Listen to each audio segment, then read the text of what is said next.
asalaamaaleykum mbokk yi ñu ngi leen nuyu ku nekk turam ak santam di leen dalal fii ci studio ITV iRadio bu groupe E-Media Invest comme ni ñu ko faral di def bi mbas bi commencé ba léegi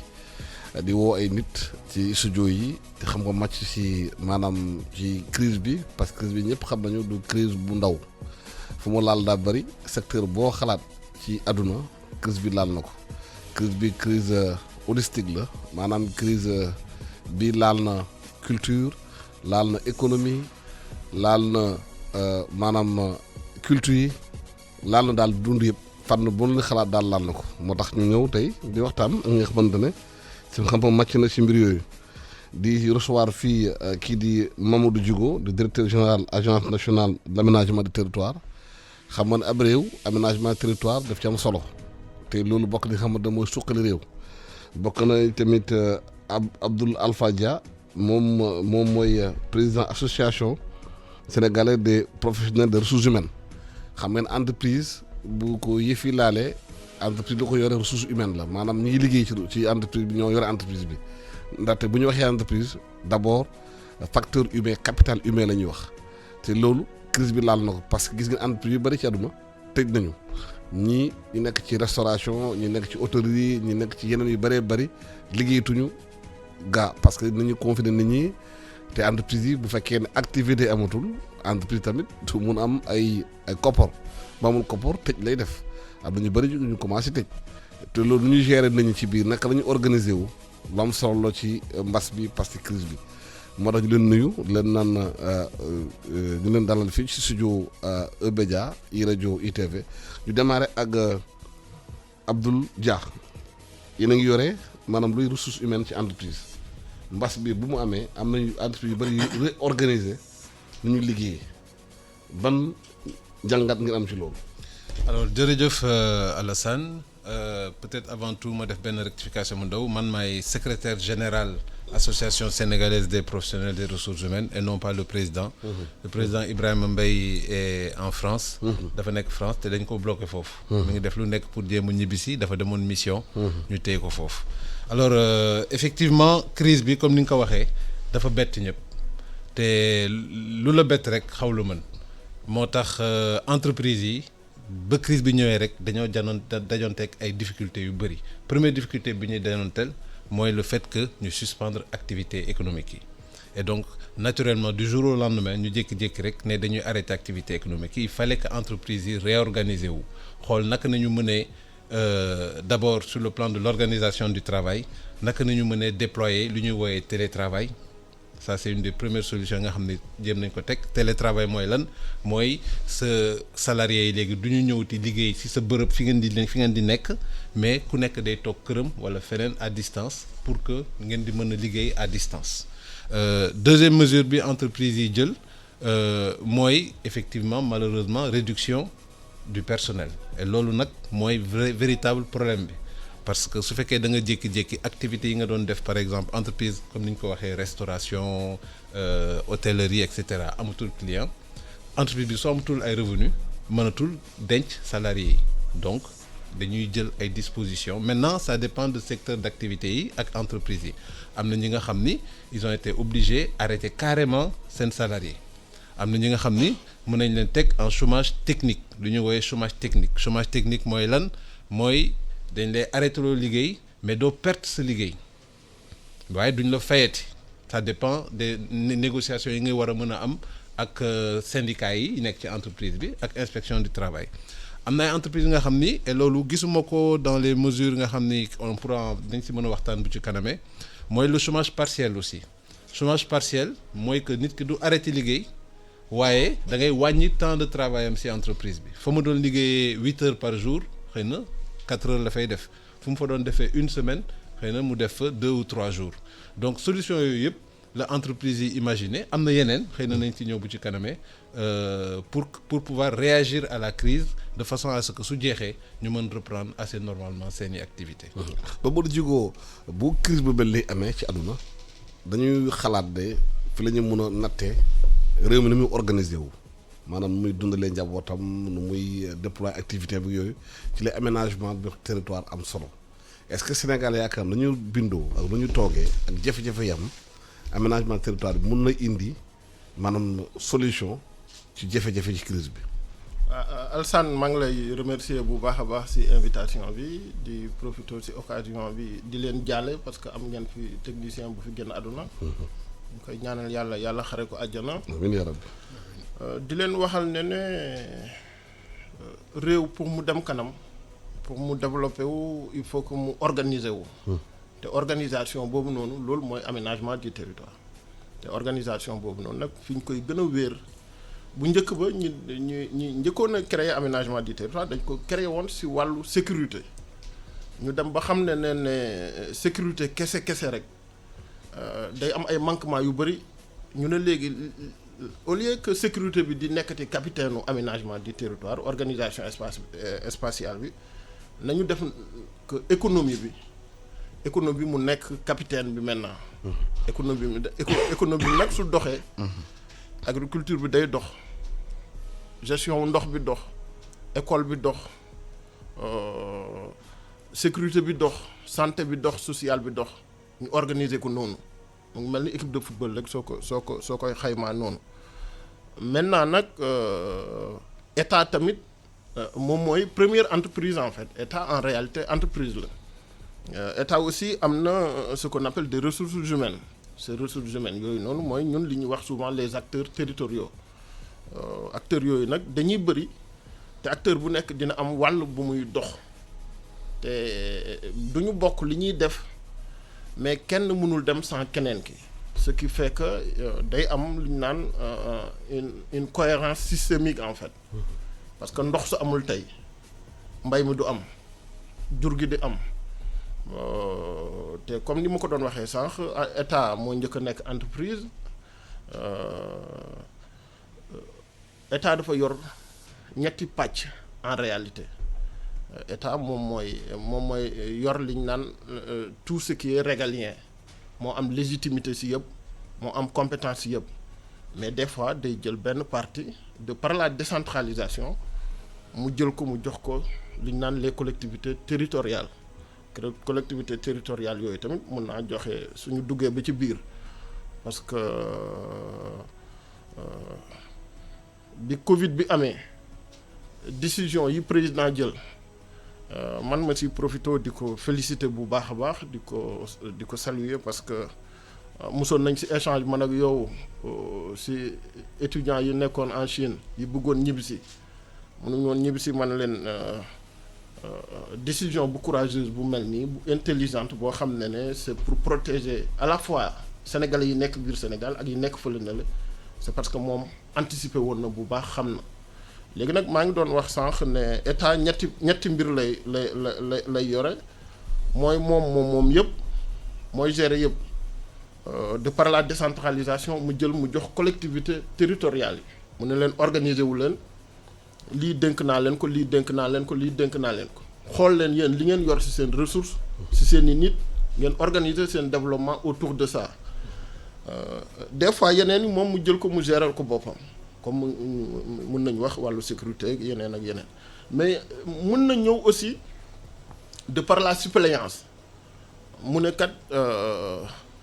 sama ressource bi dama ko partager man ak sama pays voisin yi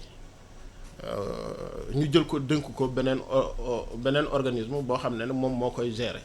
organisme boobu tamit mën na jël ressource yu mel ni ñaari état yi séq ressource bi su ma mën naa joxe exemple OMVG OMVS et tout ça ñoom tamit ñu organiser wu par rapport ak ressources humaines yi nekk foofu noonu ñu xool naka la ñuy def ba mën a gérer liggéey bi mu dox. Maintenant nag en situation de crise su amee day fekk na état bu ci nekk état bu solide day fekk na moom am na plan boo xam ne anticipé woon na ba pare ñun yàlla dafa def le 24 janvier dernier le président de la République son excellence Macky Sall validé ce qu'on appelle le plan national d'aménagement et de développement territorial du Sénégal et plan boobu noonu dafa retenir woon xam naa dinaa guddal tuuti nag dafa retenir woon ñetti scénario premier scénario bi moo nekkoon ne suñu deful dara mooy le laisser faire fu ñu jëm président mu ne le laisser-faire bi du baax parce que moo gën a yokk inondation yi am moo gën a yokk embouteillage yi moo gën a yokk pollution bi moo gën a yokk indiscipline ba ak yeneen ak affaire yu bëree bëri deuxième scénario bi moo nekkoon scénario catastrophe xam nga réewu àdduna bi yëpp mooy li am tey nii scénario catastrophe moo fi am parce que pandémie mondiale la dëkk yëpp la laal rey na jàpp na nit ci réew yëpp rey na ay nit presque ci réew yëpp mu ne su catastrophe amee il faut que ñu am na ñuy toogee mooy soo leen gisee organisation bi Sénégal am aujourd'hui bi troisième scénario bi mooy scénario bi nga xam ne moom la Sénégal retenir mooy le développement harmonieux mooy def de telle sorte que ñu moderniser les systèmes productifs locaux ñu territorialiser ce qu'on appelle le développement xam naa dinaa dugg ci biir après pour gën a mën a expliquer li ci xew mais en quelque sorte daal en réalité loolu la soo demee nag ba gis crise bi mu ñëwee ni ñu découper waatee territoire yi wax nit ñi nañu toog ci région yi c'est parce que xam nañ ne aussi tamit dafa am benn virus boo xam ne dugg na ci biir territoire bi mooy suñu territoire national léegi pour que mu bañ a law ci yeneen territoire yi ñu jéem a arrêter en fait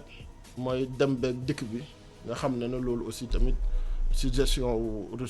ressources humaines la boo xam en fait. waaw Alpha Dia nit ñi dañoo jaaxle ci entreprise yi liggéeykat yi xamuñu fu ñu jëm parce que crise bi kenn mënul wax kan lay arrêté tant que virus baa ngi circulé ci bitim réew am nay réorganisation yi def ci ressources humaines yi Sénégal est-ce que yaakaar nga ne am nay moto yi njël ci loolu. alors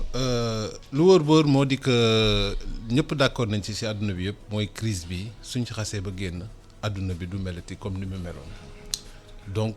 du Sénégal rek je dirais que àdduna bi yëpp dañoo war a réorganiser wu li ñuy wax sax mooy revoir carrément les paradigmes de l'intelligence collective c'est-à-dire xoolaat naka nañuy organiser suñu ni ñuy dundee et entreprise sénégalaise yi lu wóor moo di que lu bëri dinañ ko war a changer première chose bi ñu war a changer mooy notre rapport ak digitalisation li ñu woowee digitalisation crise bi lu mu indi mooy une accélération de la digitalisation des outils de l'entreprise c'est-à-dire que amoon na benn tendance bu commencé woon mooy que ñuy jéem a utiliser ay internet les outils technologiques pour mën a nekk ay nomades lu ñu doon woowee ay nomades c'est-à-dire salarié bi nga xam ne du nekk ci entreprise bi mais fu mu mënti nekk dina mën a liggéey am na yenn entreprise yi nga xam ne loolu nañ doon fonctionner mais gëm nañ ni que après crise bi fonctionnement boobu dana développé wu pourquoi parce que mode de fonctionnement bi dafa am ay avantages yan avantage la am mooy que déjà da ngay réduire sa entreprise li ngay fay say frais da nga koy wàññi parce que bu fekkee ni que par exemple da nga am 20 salariés sur les 20 salariés fukki yi du ñu liggéey ci bërëb bi nga nekk nga am ci 10 rek xam nga du bokk ak bu fekkoon ni que ñoom ñaar fukk yëpp dañuy ñëw nekk ci même entreprise bi donc il y a des coûts logistiques yi nga xam ne di nga ko wàññi en termes de li ñuy woowee knowledge management c'est-à-dire gestion de la connaissance tamit le fait de nekk di travailler à distance day tax ngeen di entreprise bi di gën a constituer une base de données pour mieux maîtriser information mi am na ay changements aussi sur le contrat de travail aussi dina changer loolu c'est des éléments extrêmement importants pourquoi dina changer parce que télétravail bi su développé woo mooy lan contrat de travail bi ça reposait sur certains éléments substantiels premier élément bi mooy l'unité de lieu dans un contrat de travail dafa am unité de lieu parce que employeur bi il a l'obligation d'assurer la sécurité l'hygiène et la santé salarié bi ci bërëb bi léegi salarié bi su fekkee léegi liggéeyatul ci entreprise bi mu nekk këram wala mu nekk plage wala mu nekk ci fi muy bëyee imaginons que mu am accident ban responsabilité lay doon est-ce que employeur bi moo war a c'est un accident de travail mais employeur bi naka la mën a justifier loolu parce que moom maîtriser wul salarié bi fi muy nekk ak fi muy liggéeyee donc là c'est un problème deuxième problème mooy les horaires de travail xam nañ ni que bu ñu jógee ñun ñëpp dem jël suñu oto wala suñu car dem ci entreprise yi ne dañuy liggéey xam nañ ni dañ fa def 8 heures suñu dépassé 8 heures yi am nañ droit heure supplémentaire nga xam ni employeur bi dinañu ko fay ak yëpp. Mais avec le télétravail nga nekk sa kër par exemple naka ngay mën a distinguer les moments yi nga xam ne yaa ngi liggéey les moments yi nga xam ne yaa ngi ak sa njaboot yaa ngi liggéey wala sa doom yi ñëw di la déranger et cetera et comme yaa ngi sa kër mën nga organiser nu mu la neexee mën nga liggéey 10 heures 12 heures 13 heures donc lu ñu ragal mooy que temps de travail bi gën a yokk d'une part et d'autre part mu am une sorte de mélange entre vie privée ak vie professionnelle loolu tamit war nañ ko xool aujourd'hui est-ce que nous suñu bërëb fi ñu dëkk nous sommes prêts à organiser le télétravail. Télétravail c'est pas seulement l'outil technologique boo nekkee ci télétravail il faut nga nekk ci benn pièce bi nga xam ni kenn du la déranger et cetera il y a des conditions nga xam ni war nga ko mën a nekk donc loolu aussi ça va être un problème. Troisième élément mooy le lien de subordination contrat de travail sur loolu la reposer man dama lay fay mais man maa lay jox ay ndigal pour que nga def liggéey bi ak lii ak lii mais bu fekkee man maa lay surveiller tamit te xam nañu entreprise yi ils ont ñetti mode de gestion la ñu am gestion des temps de présence c'est-à-dire man li mu lay fay damay vérifier que chaque jour yaa ngi def 8 heures de temps gestion boobu on va devoir revoir ça dañ ko war a xoolaat complètement parce que gestion boobu mënatul dox du ñu mënti surveiller nit ki ndax mi ngi fi heure liggéey wala déet puisque nit ki la plupart dañ mën a déplacer du ñu ñëwti liggéey deuxième type de gestion bi mooy gérer temps de travail mooy ñaata temps la nit ki pas nekk ci entreprise bi mais nag ñaata temps la toog devant machine am par exemple di liggéey et loolu aussi mën nañ ko mesurer parce que mën nañu xam par exemple chaque fin de journée su ñuy wax les reporting entre salarié bu liggéey à distance chaque jour mu def benn rapport ne tey lii ak lii laa def mais lan nañu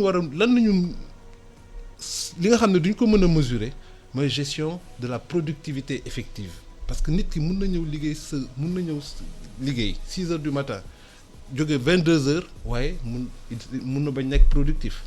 mën na ñëw nekk tout le temps ci kanamu ordinateur am waaye du liggéey du produire dara donc ça veut dire que il faut que ñu orienter léegi management bi passer d'un management par le contrôle à un management par la confiance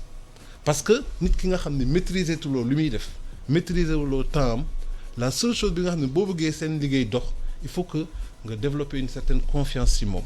malheureusement suñu entreprise yi fooguma ni que pare nañ ci loolu parce que ñun comme ni mu ko waxee on a plus un système basé sur le management par le contrôle nga xam ni horaire de temps yi nañuy vérifier da ngay ñëw budget ñu xam ni que dugg nga telle heure balaa ngay génn ñu xam telle heure yenn say sax am na ay entreprises yi nga xam ni soo deful say heure mun nañ ko dagg sa salaire à la fin du mois donc loolu yëpp il faut que ñu xoolaat ko et un des éléments importants si affaire boobu si évolution boobu mooy il faut que la loi légifère sur le télétravail c'est-à-dire que il est extrêmement important ñu commencer génne dès maintenant ay textes nga xam ni non pas dañ koy jël copier-coller comme ni ñuy tàmm def ci bitim réew mais dinañ ko adapter sur une réalité parce que ni télétravail di doxee en Europe ailleurs mënul doxee noonu au Sénégal connexion yi est-ce que baax na fu ne est-ce que ku nekk am na appareil yi pour mën a connecter wu travailler à distance est-ce que boo commencé travail à distance question accident de travail bi ma waxoon naka nañ koy gérer donc je pense que les législateurs il va falloir que dès à présent ñu commencer di réfléchir sur de nouvelles lois pour adapter ko ailleurs dans le monde commencé na parce que télétravail mi ngi développé wu mën nañ ci inspiré wu mais surtout bu ñu def erreur jël li gars yi def Europe rek copier ko coller ko fii. mais est-ce que loolu xam nga nee nañu dañu nekk ère digitalisation comme ni nga ko waxee ak crise bi poussé na dañuy jëm ci loolu est-ce que day remettre en cause contrat de travail ancien bu amoon diggante employeur bi ak employé. absolument loolu laay expliquer parce que les éléments du contrat de travail c'est les horaires de travail lien de subordination bi nee naa lien de subordination bi day exploser parce que yow boo nekk en télétravail loolu neex ngay def mën nga nekk plage mën nga nekk fu la neex contrôle bi mëntuloo ko def par le temps de travail ou le temps de présence le seul moyen bi nga mën a am contrôle bi mooy la productivité li nit ki di def comme résultat donc beneen changement bi nar a am ci contrat de travail mooy CDI lu ñu woowee contrat durée indéterminée contrat durée indéterminée mooy contrat bi nga xam ne dina dem ba nga xam ne du amati parce que de plus en plus entreprises yi amatuñu visibilité par exemple crise bi am nii kan moo mënoon xalaat il y a 3 mois que adduna bi yëpp dina arrêté kenn mënu koon xalaat et pourtant entreprises yi on était en début d'année defoon nañu seen planification ne ren lii la ñuy def lii la ñuy def lii la ñuy def mais loolu yëpp daanu na donc aujourd'hui entreprises yi amatuñu visibilité à moyen terme wala à long terme donc ça veut dire que mënatuñu engagé wu à moyen terme et à long terme ça veut dire que suñuy recruter sax mënatuñu jël en nit en CDI parce que boo jëlee nit en CDI mooy lan ça veut dire que da nga koy jël pour ba xëy na fu muy demee retraite 60 ans léegi entreprise li ñu nar a def mooy dañuy wàññi contrat yi dañuy def ay CDD renouvelable donc loolu aussi il faut que ñu xoolaat ko ça veut dire quoi ça veut dire que notre code du travail dafa war a aller vers une flexibilisation des relations de travail les rendre plus flexibles pour pouvoir permettre entreprises yi mën a dugg dans le marché mondial parce que ñun suñu campéo si rigidité bi si protectionnisme bi nekk dañoo bëgg coûte que coûte denc emploi bi le risque qu'on risque d'avoir c'est de ne pas être compétitif vis-à-vis de la du marché mondial. waaw loolu am importance la crise bii lu mu amee dina changer fonctionnement dëkk yëpp bu fekkee ne dem nañ ci beneen njeexital loolu day remettre en cause xëy na plan d'aménagement yi ñu defoon yi par rapport ak avant crise bi ak crise bi am léegi naka la ñuy plan bi mun a adapté wu ci nouvelle donne bi. en fait plan bi wax naa la ko sànq dafa sóoraale woon su crise amee su catastrophe amee. mais ci catastrophe bi léegi économique bi ban plan bi ban fan la taxawee. léegi xam nga l'objectif bi nga xam ne bi plan national d'aménagement et de développement territorial du Sénégal am. mooy développer le Sénégal à partir de ses territoires par ce qu'on appelle la valorisation intelligente de toutes ces ressources. du ma wax ne c'est vrai que crise bi pandémie bi dégâts yu mag a mag la andi ci àdduna bi mais aussi fu heure bu dégâts amee dina am aussi ci suuf li ñu naan des opportunités plan bi dafa Covid bi day gën a repositionner en fait en réalité plan wu aménagement wu territoire wu Sénégal bi parce que plan bi dafa wax ne dañu nekkoon ci une sorte de mondialisation xam nga les effets pervers de la mondialisation mooy réew yëpp dañu ubbeeku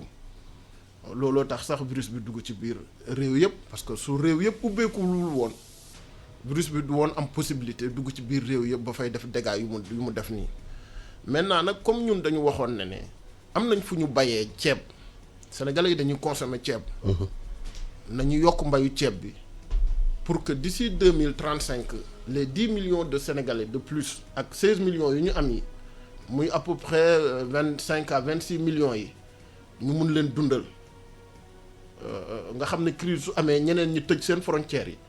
ñun dinañu am lu ñu dundalee sunu réew ñu ne waat ñu ngi jënd ay dàll au Maroc te alors que à Touba ñu ngi fay rey ay nag yu bare bari ci màggal yeeg ci yeneen kii yi ñu def de telle sorte que ñun ñuy defar suñu marakis yi fii au niveau de Touba ñu réduire drastiquement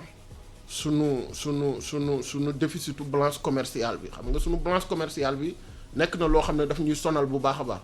te plan bi dana woon nañu def de telle sorte que ñu réduire ko bu baax a baax léegi nag président bi mu xamee ne moom dafa am sens parce que dafa waroon Sénégal gi yëpp dugg ci géej yeeg ci ndox yeeg ci àll yeeg ci forêt yeeg fi ressources naturelles yi nekk ak yëpp ba mu xam exactement lu Sénégal yore ak lu ñu yorewul mu ne lii yëpp nag pour ñu def ko ma rejoindre tuuti Alpha fi muy waxee ne il faut que ñu changer waat règles yeeg loi yi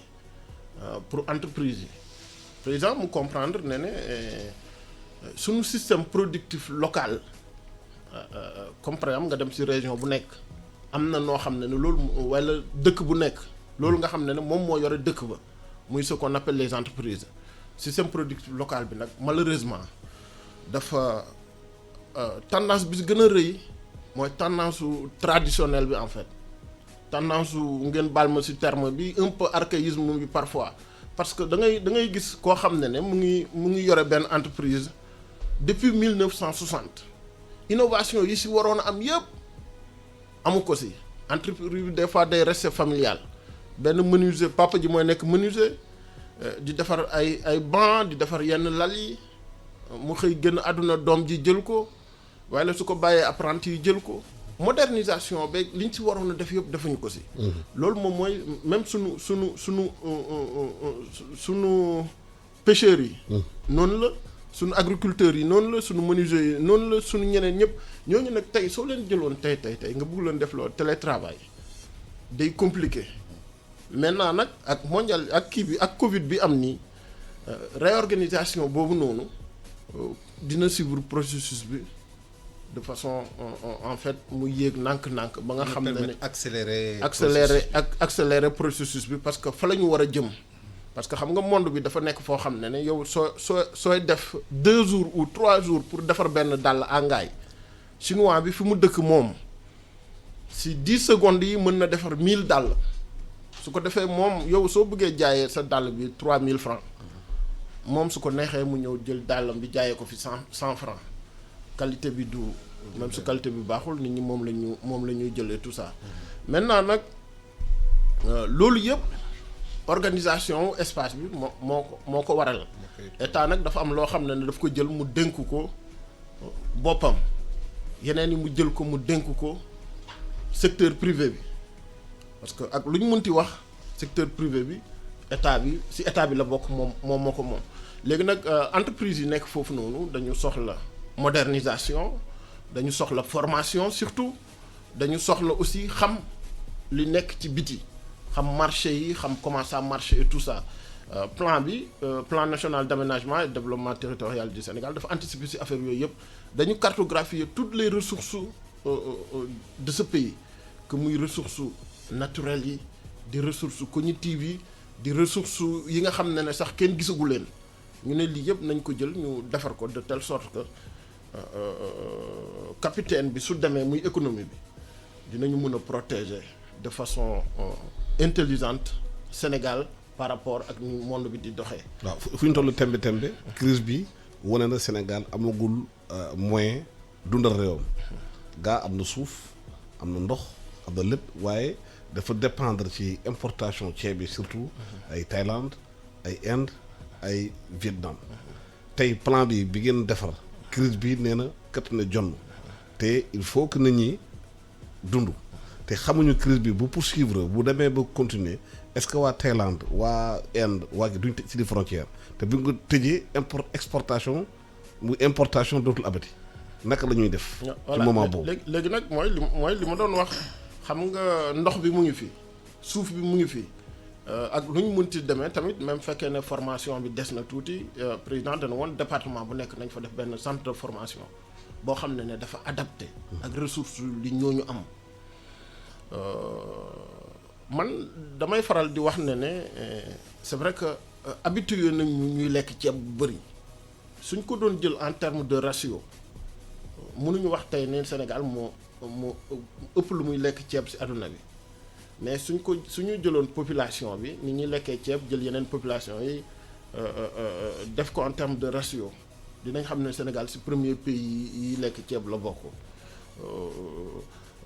l'intelligence de l'organisation spatiale nag tubaab yi ñoom mooy ce que j'appelle man li may wax souvent la haute stratégie suñu demee ba am benn problème ci benn aliment boo xam nañ ne ñëpp bëgg nañ ko te ñëpp dañ koy consommer mais risque la pour réew mi des fois mën nañu woo médecins yi ñëw toog ne kat nit warul lekk tant de grammes de riz par jour nañ ut nuñ ko remplacer parce que ku koy def da nga am diabète tey da nga am hypertension da nga am lii et tout ça. te loolu moo am ak ceeb bi. ceeb importé bi. léegi nag liggéey bi foofu lañ ko bëgg a accès nga xam ne ñu xam suñu réew lu mu mën a bay ci ceeb d'ici 2035 ba 2045. suñu population bi nu muy toll lekk ceeb bi suba ak ngoon guddeeg bëccëg ñu def de telle sorte que ñu wàññi ko loolu waa médecins yi mën nañu ci dimbale bëgguma tudd souvent yenn réew yi mais am na benn réew boo xam ne da doon dépendre beaucoup ci suñu réew pour jënd ay huile et tout ça bi ñu demee ba xam ne ñoom am nañ beneen huile mais nit ñaa ngi continuer di bëgg huile bi doon jógee Sénégal et tout ça dañuy yeewu ay médecins ñoo yeewu ñëw ne ah huile bi kat dafa am aflatoxine bu bëri day andi cancer et tout ça nit ñi xëy daw ko loolu yëpp moom ma lay wanal ne liggéey dafay ànd de façon systémique. Y a une intelligence mais y a aussi une stratégie boo xam ne day nekk ci ginnaaw mu ñuy permettre de ñu protéger et ni mu ñuy protéger noonu mooy que ñi nga xam ne aussi tamit seen xam-xam màcc na si yeneen mbir yeeg yëpp suñu toogee ñu ne kat pour que nit bi bu mu am diabète su juddoo ba am ay 60 ans 70 ans war na lekk temps de ceeb nii ñu def calcul yeeg yooyu noonu def projection yi jël prix yeeg yëpp calé ko si loolu de telle sorte que suñu dépendance si affaire u ceeb bi à l'extérieur ñu wàññi ko bu baax a baax foofu mbir bu njëkk la deuxième bi mooy que ne du ceeb rek moo nekk si àdduna bi du diwlin rek moo nekk si àdduna bi ñun dañuy bay ñebbe ñu jël ñebbe def de telle sorte ak la technologie ak la formation de telle sorte que ñebbe bi mu dugg carrément si suñu biir plat culinaire yi nga xam ne dina mën a permettre mu jël benn partie ñu def ko ci pomme de terre bi def ko ci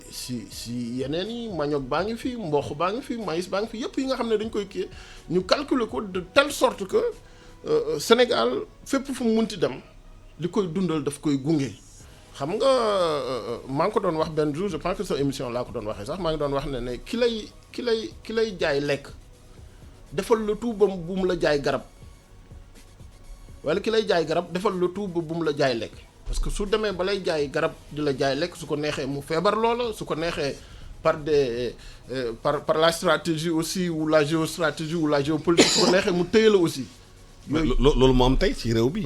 Inde moo ñuy fournir sa ceeb te moo ñuy fournir aussi ay médicaments génériques.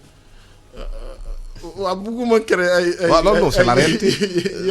un chat on appelle un chat. mais sunu plan bi dafa jël en compte loolu yëpp en réalité en fait. amul benn côté boo xam ne daf ko bàyyi. dañu toog pendant 7 ans dox réew mi wër réew mi gis nit yi amul nit bu ñu gisul amul ku ñu toogalul ñu laaj ko xalaatam si wàll yëpp ñu jël intelligence su sénégalaise yëpp de façon systémique. defar plan boo xam ne ni ko président bëggee woon mooy que ne ñu xool Sénégal côté sécurité xool Sénégal côté lu muy lekk xool Sénégal côté nan lañ moderniser entreprise yi xool Sénégal naka la ñuy def de telle sorte que garab yi fi nekk yi suñu plante yeeg yooyu naka la ñuy organiser seen répartition spatiale naka la ñuy organiser répartition spatiale lu nit yi naka la ñuy organiser répartition spatiale lu infrastructure yi équipement yi côté santé bi côté culture bi côté bépp ba mu nekk benn système Sénégal boo xam ne day robuste nga xam ne su ay catastrophe yi amee ñu mën a taxaw su catastrophe amul aussi tamit mondialisation bi am ak pétrole bu ñu am ak gaz bi Sénégal a toujours été le centre du monde soo jëlee traite négrière bi Sénégal centre du monde la woon soo ko jëlaatee tey ku jógee Europe di dem Afrique du Sud da nga jaar Sénégal ku jógee ay côté Asie di dem Amérique da nga jaar Sénégal nekk na foo xam ne ñëpp xam nañ ne ñu ngi nekk ci këru àdduna bi moo tax may rafetlu bu baax a baax j'ai été très surpris du fait que ñun suñu gestion wu Covid bi mu nekk gestion bi gën a baax ci àdduna bi xam nga fekkoon ne yeneen réew la nga xam ne xam nañ ne réew bu ubbeeku lañ ils ont des milliers et des milliers de populations qui vivent et travaillent à l'étranger ñu ngi yor aussi tamit accès par ndox beeg par yoon yeeg par yooyu noonu yëpp ñu am pendant 2 mois mars ba léegi nii ñu am à peu près 1000 cas am une dizaine de décès alors que yeneen réew yi bi ñu amee 2 mois de gestion de Covid dañu am ay milliers et des milliers d'infectés et des milliers de morts et ce qui fait que ñun dañu am capitaine bu baax a baax boo xam ne xam na fan lañ jëm ak lan la. dañ jaww ci loolu affaire bi am na benn wax bu ci génn mooy mbirum formation te Covid bi ñu ni yaakaar nañ lu opportunité la pour ñu booster réew bi ci formation yu bëri waaye est-ce que yaakaar nga ne fu ñu nekk nii ak nu ñuy gérer affaire bi du côté sanitaire bi rek dañuy gën di xalaat waaye yeneen njëkkatal yu nekk ci ginnaaw amagul xëy na xalaat bu xóot ci loolu ñu mbirum formation mbirum adaptabilité des employés ci système bu bees bu nar a ñëw. même bu ñuy waxu ceeb ci lekk nit ñi sax parce que entreprise bu employé amul nekkul am bonne santé lekkul lu baax du mën a am rendement bu baax. li nga wax nii man dama bëgg a ñëwaat déjà si benn point bi nga interpellé monsieur Djigo bi nga xam ni c'est extrêmement important mooy combien de temps la affaire bi du durer xam nga loolu c'est un point extrêmement important. Pourquoi? Parce que xamuñu crise bi ñaata temps lay durer même ci àdduna bi yëpp ñi ngi wax septembre ñi ngi wax mën nañ dem ba décembre kenn xamul kañ lay durer. Donc affaire bi nga xam ni xamuloo ñaata temps lay jël pour kii normalement da nga war a xool li ngay def ndax yow mesures yi ngay jël di nga ko mën a continuer et man foofu laa bëggee peut-être nuancer un peu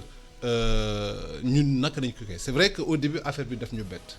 ñu jël ay mesures et ce que je déplore mooy que dañoo def davantage des dépenses de consommation et non pas assez de dépenses d'investissement. Je m'explique soo gisee par exemple formation bi nga wax boo gisee dëkk bu mel ni Canada loolu rek lay joxe comme exemple ñoom lan la ñuy def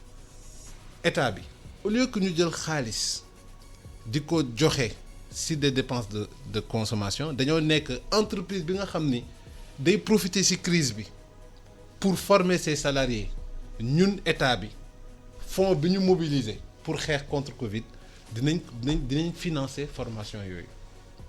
xaw ma ndax gis ngeen importance su mesure bi mel noonu. C'est une mesure intelligente parce que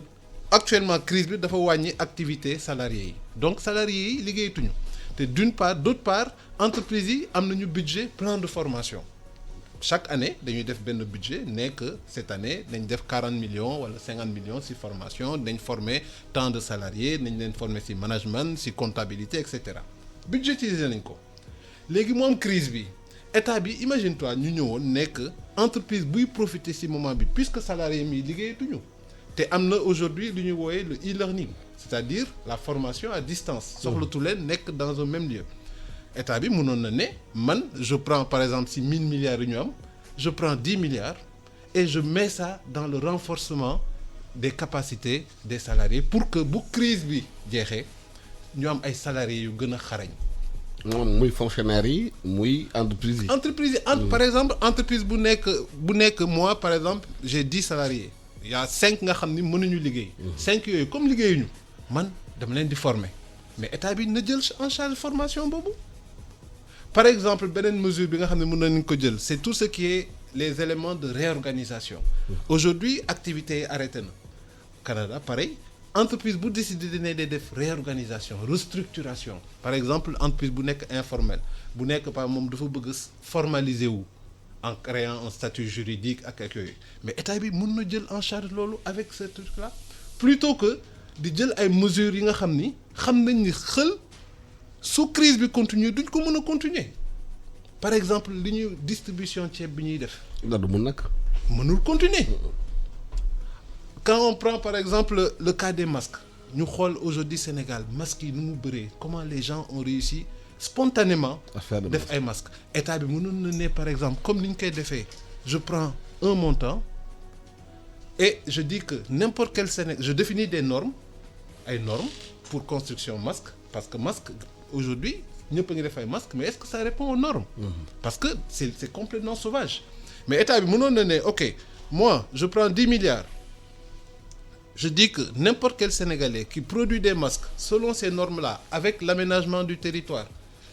n'importe quel Sénégalais qui produit ces masques selon ces normes masques yi bañ a yem Dakar rek ci région yi ñu mun defar ay masques ñëpp parce que tailleur fu nekk la ci koñu ci Sénégal foo gis koñ am na ay tailleur ñu ne képp ku defar masque qui répond à ces normes-là su ko indee tel point de vente man état dinaa ko jënd état bi mu jënd ko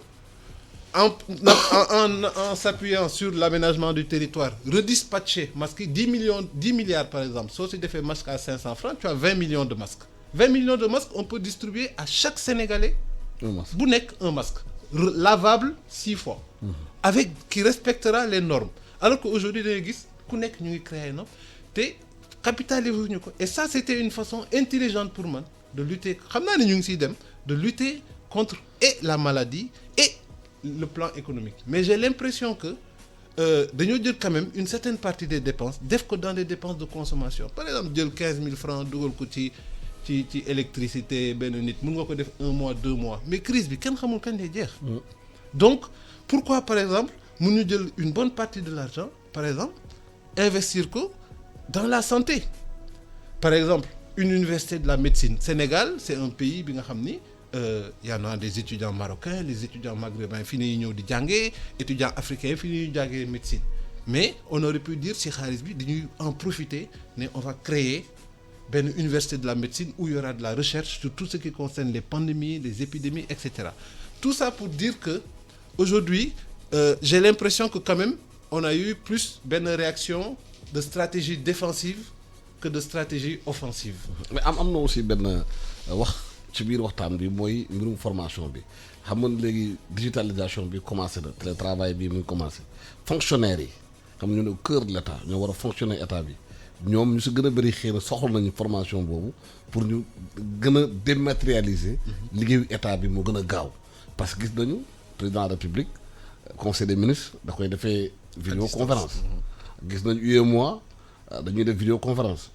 Covid bi sax xëy na économiser nañu kérosène économiser nañu chambre hôtel yi doon dem voyage yu bëri yi te loolu yëpp war nañu xëy na xalaat bu ñu génnee ci li est-ce que président mënata jël avion di wër réew mi di wër adduna bi mun naa toog def vidéoconférence après son bureau comme ça Sénégalais gën a profité ci présence am ci réew mi dëgg la effectivement encore une fois comme ni ko di monsieur Djigo doon waxee crise boo gis day indi ay opportunité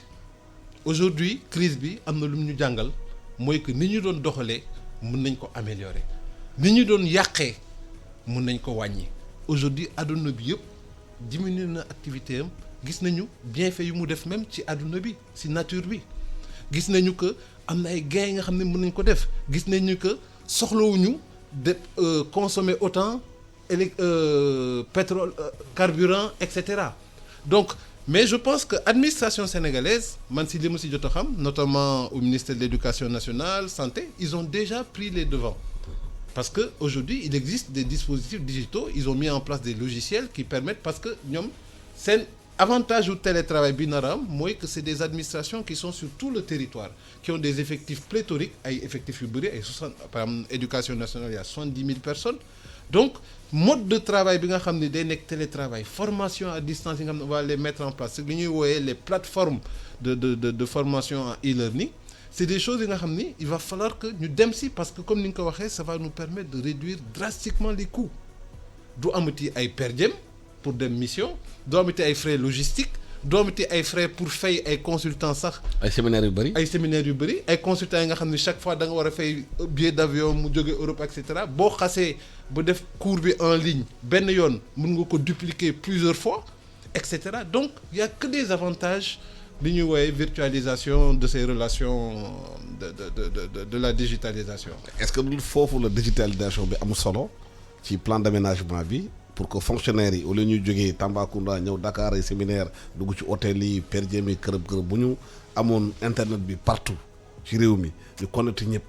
bu ñu réunion yi ak gouverneurs yi ak ñëpp mun naa nekk à partir de benn point fekk ñëpp connecté wu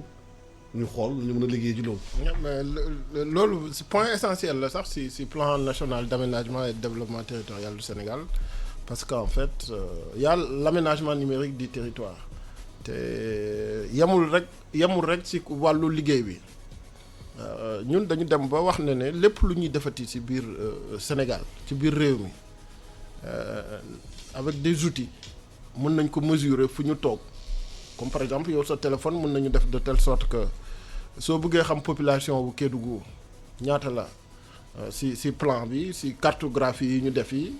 il suffit nga cliquer rek pour xam population nombre de population fu mu nekk foofu noonu su fa crise amee problème am fa wala nga bëgg fa def jël benn décision am na lu ñuy wax rayon d'impact ou rayon d'influence mën nga à partir de ce logiciel là ou de cette application nga am les données tout de suite nga jël décision bi tout de suite def nañ de telle sorte que aussi soo bëggee par exemple nga ne dama bëgg defar benn yoon de Tamba à Kédougou nga jël sa téléphone nga defar tracé altimétrique bi automatiquement mu wax la ne sooy jógee Tamba ba fële na la yoon bi dina yéeg dina wàcc nombre de villages yi fa nekk nombre de nit yi fa nekk yi soo doon defar yoon bi ñaata coût bi ñaata la lay dikkee et tout ça dem nañ aussi par rapport ak këyit yi par rapport ak formation bi par rapport ak spécificité chaque territoire ñu def de telle sorte que à partir de cette cartographie intelligente du plan d'aménagement du territoire que gouverneurs yi suñu bëggoon liggéey mën nañu toog ñoom ñëpp seen bureau ku nekk sa bureau ñu projeté carte bi kii ne lii la fii lii la fii lii la préfet yi pareil sous-préfet yi pareil de façon globale ñëpp parce que comme ni ko Alpha doon waxee sànq plus que ñuy dem plus que intelligence bi ñuy laaj plus d'intelligence effort yi peut-être mën nañu ko gën a wàññi parce que effort yi comme mu affaire énergie bi parce que planète bi dafay subir ay contre-coup yoo xam ne moom mooy kérosène beeg li ñuy dépenser ci affaire kii yooyu nu mu tuddati affaire avion yeex yooyu yëpp ak oto yeeg pollution beeg yooyu yëpp dem nañ aussi ba def de telle sorte que nit bi mën na nekk fii nii mu liggéey dans plusieurs endroits différents moom la ñuy wax affaire ubiquité et tout ça. Le travail partagé. Voilà, le travail partagé et tout. Maintenant nag ñun Sénégal quand même laaj na formation bu bari loolu nit ñi xam nañ ko laaj na aussi discipline bu bari laaj na aussi génn ci beneen monde bi pour ñëwaat carrément ci monde réel bi c'est le monde ñemewuma ko wax le monde intelligent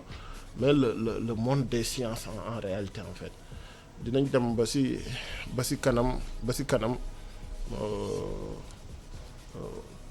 prospective bi moo ñu ko won mooy que ne l'intelligence artificielle mooy dem ba moom mooy dominer monde bi nit bi médecin bi mën na toog au Cuba mu faj malade bi nekk Sénégal gis nañ ko nit ñaa ngi. mais est-ce que loolu commencé nañu def formation bi yooyu ci école yi parce que boo nekkee ab réew nga xamante ne xale yu bari xëy na jàngatuñu xale yu bari amatuñu nga xamante ne ñu ngi ci ay jafe-jafe école bi doxatul nu mu war a doxee est-ce que loolu commencé nañ ko def ko pour anticiper ci loolu xam ne bu ñëwee du ñu bett. léegi nag crise bi préparé wul woon réew yëpp ci côté boobu noonu. Mais xam nga comme ordinateur yi léegi dañoo disponible partout tablette yi ñu ngi partout je pense que fi ñu gën a mën a remodeler affaire yi rek mooy que nit bi mën a jàngee fu nekk comme nit bi mën na toog këram mu liggéey aussi tamit mën na toog këram mu jàng maintenant nag pour def ko il faut que ñu am aussi benn système bu robuste boo xam ne comme li Alpha doon wax sànq. Dañuy compter ci affaire résultat pour contrat yeeg yooyu mais xam nga kuy jàng moom xam naa ne mënoo ko mu toog këram nga bëgg ko amal ay résultats par tous les moyens il faut que aussi ñu xool fekkee ne c'est par une législation nu ñu gën a impliquer parents yi xam nga parents yi aussi tamit ñu bari jànguñu ñu bari ñu mag ñi ñu bari xamuñu époque la rek ñu bari xamuñu. Am na ay mag yoo xam ne ba léegi sax soo leen wane ordinateur yu bari duñ ko ci xam maintenant nag c'est petit à petit la ñuy def pour que ñu mën a am ñun tamit aussi système bi nga xam ne formation bi dina jaar yoon à tous les niveaux que nit bi ñu former ko ñu éduquer ko au niveau de l'école ñu former ko au niveau des centres de formation ñu yóbbu ko ci terrain pratique et tout ça ak genre crise yu mel nii je pense que aussi tamit chercheurs yi am nañ ci wàllu bu mag a mag parce que l'expérience bi mu ngi fi en réalité en fait. Alpha sànq lu ñu wax ci mbirum entreprise yi ni ñu réorganiser wu mais constat bu ñu def mooy Sénégal 95% des entreprises Ndakaaru fii lañ nekk. boo demee ci région yi doo fa fekk dara est-ce que loolu amul problème ci gestion avenir ak économie réew mi. Effectivement loolu mën na nekk problématique mais ça c'est loolu mooy un des principaux problèmes du développement de nos pays africains c'est-à-dire boo gisee dëkk yu mel ni Maroc nga xam ni dans les années 60 ñoo yemoon ak Sénégal lan moo tax ñu développé wu c'est que dañoo créer ay pôles dañoo créer différents pôles et ça interpelle directement l'aménagement du territoire comme ni nga ko waxee je pense que plan d'aménagement bi ñuy wax loolu moom xam naa ne di nga si tontu monsieur Djigo plan d'aménagement bi ñuy wax c'est exactement ça c'est def de façon à ce que naka nañu mën a déconcentrer le pouvoir économique dindi ko Dakar tasaare ko ci dëkk bi ñu ngi je pense que ñu ngi ci yoon bi xëy na dafa yéex suñu gisee par un pôle comme une ville comme Kaolack une ville qui est centrale Kaolack war nañu développer un pôle d'entreprise là-bas parce que Kaolack moo nekk en intersection entre Gambie entre Mali et cetera si ñu gisee une ville comme Casamance war nañ fa développer aussi des entreprises donc ça je pense que c'est dans le cœur même des politiques nationales d'aménagement du territoire d'autant plus que su ma comprendre bu baax li monsieur Djigo wax nee nañu ko léegi dañoo changer paradigme jógee ci paradigme sécurité pour aménagement territoire dem ci paradigme économique donc ça pose vraiment cette question-là léegi l'évolution bi ñu wax accélération digitalisation bi ñu wax mën na atténuer problème boobu ci ñun problème yi ñu am et justement voici encore beneen opportunité par rapport à crise bi ça veut dire quoi le fait que ñuy augmenter digitalisation bi c'est une meilleure maîtrise de l'espace et du temps en fait loolu mooy digitalisation mooy naka ñu mën a maîtriser deux dimensions yi nga xam ne mooy espace ak temps nga xam moom mës a jaaxal nit ñi suñu développer les outils de digitalisation entreprise bi fu mu mënti nekk dina mën a déployer wu ça veut dire que donc dina relativiser le fait que le gros des entreprises nekk Dakar et que dans les régions amatul dara nañ mën a entreprises yi nañ mën a def ay déploiements pour essaimer tout le territoire sans pour autant avoir des coûts de construction physique donc c'est en cela que encore une fois processus bi nga xam ne ñu ngi siy waaj a dugg am na importance et encore une fois comme ni mu ko waxee rek dafa mel ni équipe de football soit da ngay am stratégie défensive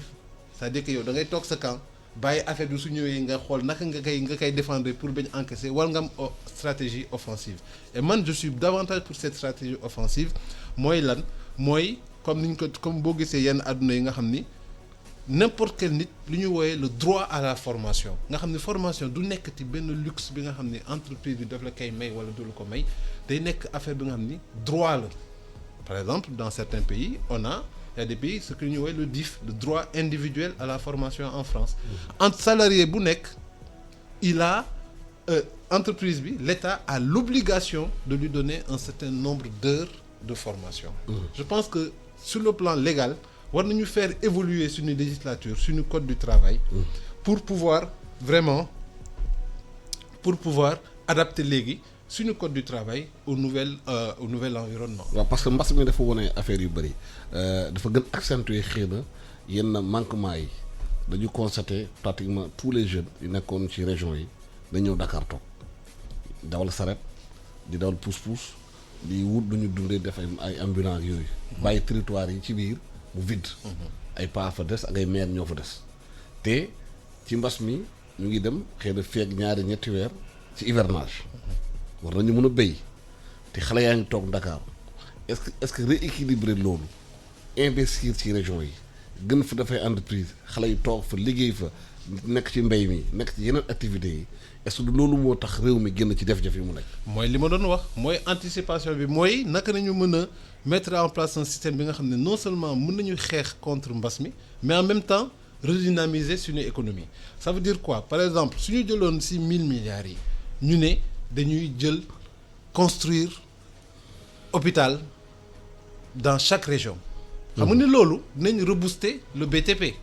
te comme si régions yi nañuy construire hôpitaux yi nañ soxla main d'œuvre dans chaque région pour reconstruire économie bi suñu nee par exemple 1000 milliards yi au lieu ñu jël ko peut-être que li may wax dina choquer ñenn ñi man vraiment j'étais pas d'accord pour que ñu jël une bonne partie de cet argent-là jox ko nit yi pour ñu lekk pendant 1 mois ou 2 mois man j'aurais été davantage pour que par exemple ñu jël ci xaalis boobu investir ko nekk comme on va vers une crise économique qui va être terrible nañu doubler li ñu bëggoon investir dans l'agriculture nañ ko doubler ba pare renforcer effectivement les régions ce qui fait que comme on le dit aujourd'hui jeunes yi nekk fii yëpp liggéeyatuñu mais dañuy dellu village yi suñu delloo village yi ñu mën fa fekk ay activités yi nga xam ni dañ ko mën a def et commencer nag aménagement du territoire bi mais sous un aspect vraiment économique de façon à ce que ñoom ay pôle économique nga xam ni pôle yooyu ñooy drainer la croissance économique. waaw xam nga wax nañu aménagement bi ci loolu ci xale yi nekk fii Ndakaaru ñëw jóge ci réew région yi di dawal saret di dawal pousse-pousse yooyu nekk marchand ambulant ñoom ñëpp c'est parce que ci biir réew mi intérieur du pays bi amul activité xamante ko créer pour mun toogloo te loolu buñ ko soraalewul ci crise bi mun na am bu ñu génnee ci crise bi bu continuer bu gën a accentué wu. voilà léegi nga may ma tontu tuuti. Alpha si question wu 1000 milliards yi nga xam ne dañu jël ñenn ñi pour jëndal leen ay denrées pour ñu kii nii. xam nga crise bi daf ñu bett. État am stratégie automatiquement pour endiguer affaire bi pour affaire bi bañ a law. Le temps que mu ne suñu président intelligence la demee foofu ak courage bu mag a mag su ne woon rek ne nañu ñëw ñu def comme ni nga wax nii et tout ça am na ñoo xam ne dinañu continuer di doon génn ñuy continuer di doxi ku ñu sensibiliser aussi tamit day wax ne woy man mënuma toog sama kër su ma lekkul et tout ça c'était intelligent benn moment bi ñu ne même suñuy jël jox leen dund weer wu jox leen dund ay fan le temps que ñu jéem a canaliser virus bi yemloo ko fi mu jot a yegg loolu moo nekkoon mbiru affaire kii bi mais cela n'empêche que ne dañu am benn plan d'aménagement et de développement territorial bu fi nekk demoon nañ ba Sénégal képp ku bëgg solo il faut nga ñëw Dakar ku bëgg lekk bu baax il faut nga ñëw Dakar ku bëgg réussir ci football ci film ci lamb ci lépp il faut nga ñëw Dakar ku bëgg a faju il faut nga ñëw Dakar. mais est-ce que loolu changé na. président non il fallait que ñu defar benn plan global boo xam ne day ànd de façon systémique ñu wax ne si la ñu waxee ci biir plan bi xam naa ne lire nga ko parce que jox nañ la ko et tout ça xam naa dinaa ko jox Alpha aussi tamit peut-être moom dina ma defal ay retour ñu wax ne léegi nañu defar ce qu'on appelle des métropoles d'équilibre. Dakar métropole internationale du ñu rey Dakar du ñu jël affaire yëpp yóbbu ko ci yeneen régions yi de facto comme ça parce que suñ ko defee mooy que dañuy rey Dakar te Dakar comme dafa nekk en compétition en permanence ak yeneen capitale monde bi nañu affecté Dakar ce qu'on appelle les activités de prestige en fait le rôle de prestige les services de prestige léegi nag ñu jël yeneen régions yi capitales régionales yi ñu def leen ce qu'on appelle des métropoles d'équilibre 8 lañ ci jëloon bi ñu toogee jour validation au plan bi président mu ne Kédougou ak ni mu configuré woo ak Matam ni mu configuré woo mënuñ bañ a nekk ay métropoles d'équilibre te métropole d'équilibre yooyu noonu dañu wax ne nañu jël métropole yëpp ñu relier leen par l'autoroute nañ leen jël ñoom ñëpp ñu relier leen par le rail nañu jël métropole d'équilibre bu nekk ñu defal la fa benn université bu performante boo xam ne dafay ànd ak yow say réalité territoriale say ressources territoriales mooy que ne waa Matam am nañ fleuve bi am nañ benn mbay mi ils ont une ouverture internationale nañu jël yooyu yëpp ñu canaliser ko organiser ko autour du développement de Matam à Kédougou am nañ fa fer am nañ fa des mines au lieu ñu bàyyi benn entreprise buy nekk Dakar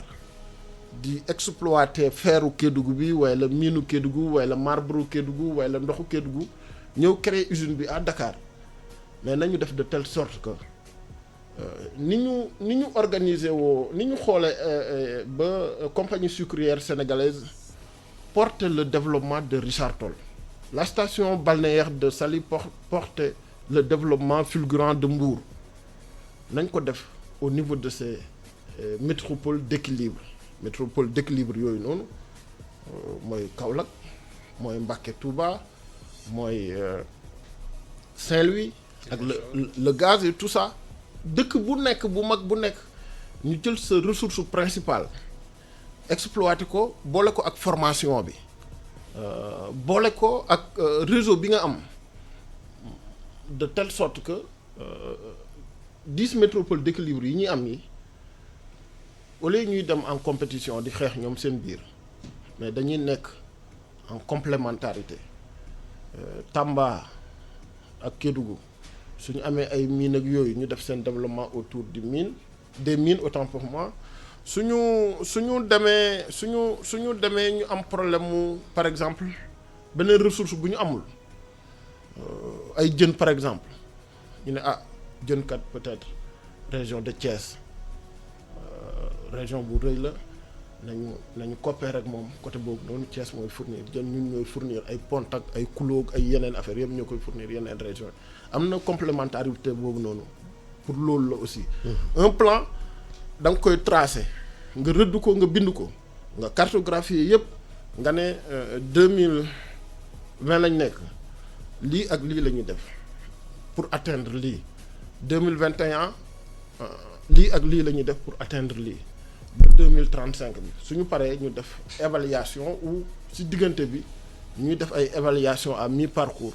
pour xool lan lañ ci mettre en œuvre ak lu ñu ci mettre en œuvre métropole d'équilibre yooyu noonu dañ ne bu ci nekk na am hôpital bu mag a mag a mag na am comme ni mu ko waxee woon na am aéroport bu mag a mag na am ay entreprises yu bari yoo xam ne dañuy jóge ci département yi nañu am en fait ce qu'on appelle les effets d'agglutination comme par exemple département bi suy defar ay cere di ko valoriser di ko defar ci sachet yi département bu la nële di defar ay thé ay kénkiliba ak affaire yooyu di ko valoriser beneen département bi di defar département yu bokk ci région bi ñoom ñëpp ñu dajale seen loolu région bi porté ko développement bi nekkee noonu nga xam ne nit ñi dootuñu jógati ci dëkk yooyu pour ñëw Dakar dina tax aussi tamit ñi jóge woon ci dëkk yooyu ñëw Dakar fii nii ut yeneen liggéey yi comme dawal saret wala dawal leneen wala def ay mbërëg u def leneen dinañu xam ne seen région seen dëkk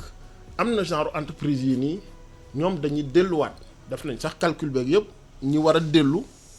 ak ñi nga xam ne dañuy juddoo foofu ñu toog fa loolu yëpp def nañ ko ci kii dañ créer les métropoles d'équilibre les centres secondaires stratégiques les villes relais et tout ça xam naa ku lire plan bi da nga xam ne le Sénégal a une vision d'ici 2035 muy côté économie bi muy côté culture bi muy côté valorisation de toutes les ressources maintenant nag les entreprises que nous avons surtout ci régions yi la plupart c'est des entreprises familiales la plupart c'est des entreprises très informelles des fois même des entreprises ethnicisées côté boobu yëpp ñu ngi xeex pour que at yi mettre en œuvre petit à petit ñu effacer en fait li nga xam ne moom mooy barrière moom mooy les facteurs bloquants au développement en réalité en fait mais jiital ci nag formation bi parce que formation bi moom moo ci ëpp solo moo tax chaque département dina am benn centre de formation boo xam ne du ñu jël département yëpp rek ne leen am leen centre de formation ñëpp di former nit ñi nu ñu defaree ay sachet ndox mais ñii am nañ ndox seen centre de formation na former nit ñi autour de l'eau ñii am nañ gerte seen formation na tourne autour de gerte ñii am nañ poser cuir pot seen formation na tourne autour de ça loolu la ñu wax de telle sorte que aussi tamit réew yi dëkk yi kay li leen di jokkalante mooy yoon yi ñu defar leen que yoonu ndox yi muy aéroport yi muy route yi muy raay bi bouclé wu Sénégal am autonomie ci lekk bi ci demin bi ci même ba ci culture yeeg langue yeeg yooyu noonu yëpp dañ ko identifier cartographier. waaw ci kanam tuuti daañu ñëwaat ñu dem jëli benn publicité ñu ñëwaat. yéen ndawi Sénégal suñu réew tey la gën a soxla ay ndawam ngir xeex jàngoro ji ñuy wax coronavirus ba tax na ginnaaw bi ñu leen gërëmee bu baax sant leen ci seen taxawaay ngir faagaagal jàngoro ji dañu ñëwaat tey ngir gën leen a ñaax pour ñu gën a dëgëral taxawaay bi ngir jëlee fi jàngoro jii di ñu wax coronavirus. njëkkee ko ci digle yi nga xamante ne kër docteur digle na ko waaye lépp ñu def ko ci yar ak teggin ndax nag coronavirus kat bàyyiwul mag bàyyiwul ndaw. nañu respecté waxtu yi nga xamante ne ni moom nañu indi ngir couvre-feu bi respecté solu masque bi waaye itam gàttal suñu tànk ndax bu ñu bëggee dakkal xuus gi nga xamante ni jàngoro bi mu ngi koy xuus bu baax ci askan bi dañoo war a gàttal suñu tànk gàttal suñu dem ak dikk ndax nag jàngoroy coronavirus ñun ñoo ko mën a xeexal suñu bopp ndax ñun ñoo ëpp ci askan bi ñun ndaw ñi ñu ngi leen di ñaan ñu respecté li nga xamante ne ni moom la fi autorité yi teg pour faagaagal jàngoro ji ñuy wax coronavirus moo tax ñu ngi leen di ñaan ñu boole xel yi boole xalaat yi ngir faagaagal jàngoroy coronavirus fii ci suñu réew di Sénégal. corona bi na fi yam sama wareef mooy dog buumu corona bi.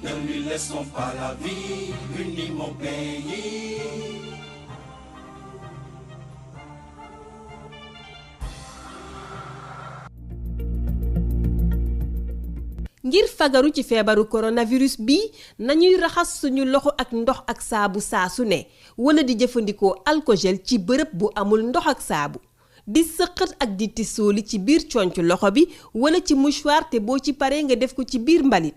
di takk masque saa bu ñu waree génn suñu kër yi ñu bàyyi saafonte ak joxe loxo di bàyyi itamit lu toll ci meetar suñu diggante wàññi dem beeg dikki bi toog ci biir kër yi bàyyi di dajaloo bokk na ci liy dakkal wàllante jàngoro ji ci biir askan wi ngir am yeneeni leeral wooteel ci 800 00 50 50 doo ci fay dara. ministère bi yore wérgu yaramu askan wi moo leen di ñaax ci topp yi li digle xeex jàngoroy coronavirus na ci ku nekk dugal loxoom. Dakar Direct, la matinale de iRadio.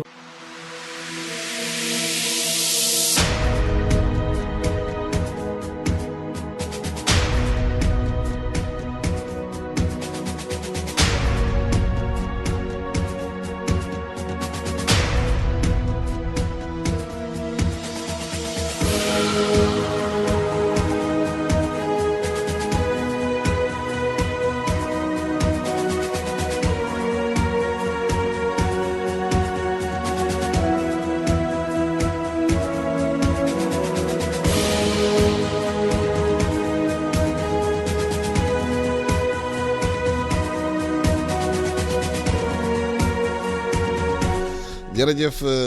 ñiy déglu ITV iRadio ñëwaat ak yéen ñu rappelé ñu ngi ak studio bi avec Mamadou Djigo muy directeur ANAT agence nationale pour l'aménagement du territoire nekk aussi ak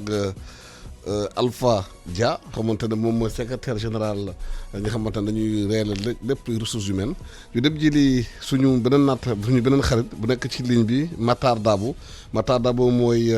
secrétaire général syndicat des agents de la fonction publique Matar Dabo ñu ngi lay nuyu.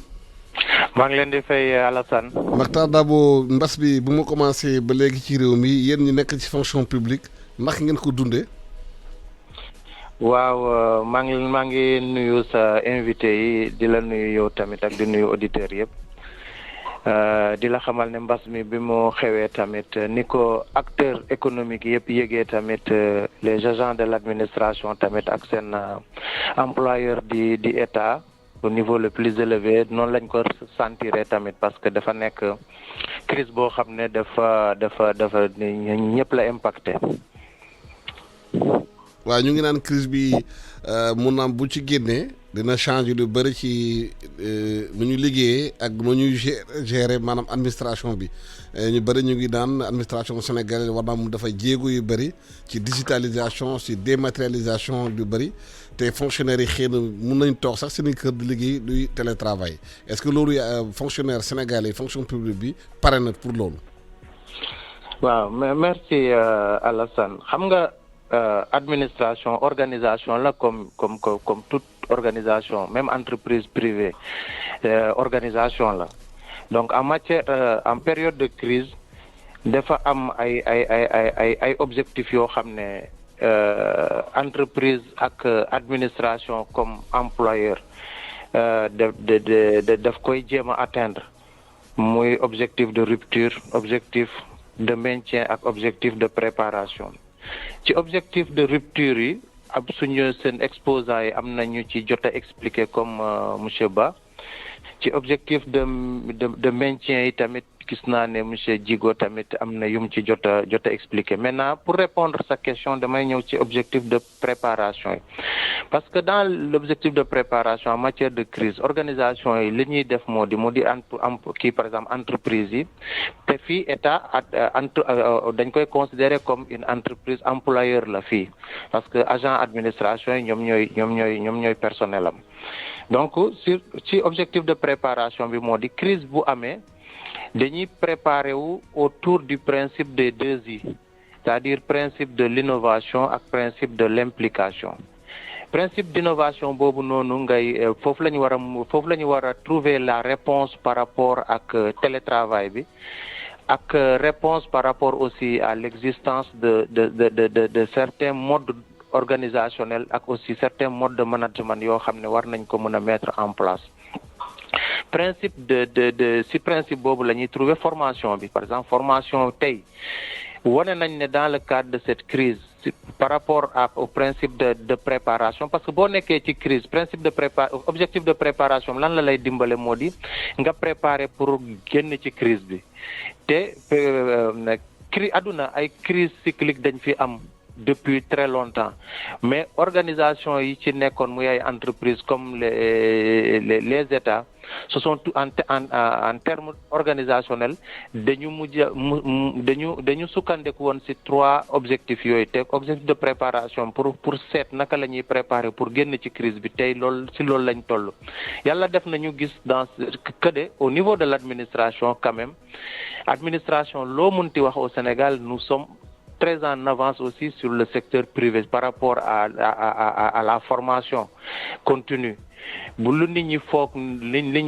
ñuy xalaat ne administration bi peut-être c'est lourdeur administration nga ko war a mën a critiquer ak yenn procédure obsolètes yeeg ainsi de suite mais il faut retenir que ne administration mu ngi appuyer wu sur les atouts du service public. te tey jii le sens du service public bi personnel boobu am moo tax personnel boobu noonu mu am attachement ci liggéeyam. justement Matar ci lourdeur yooyu la ñu bëri di wax c'est-à-dire que tey nga nekk Sénégal war am casier judiciaire il faut nga déplacer wu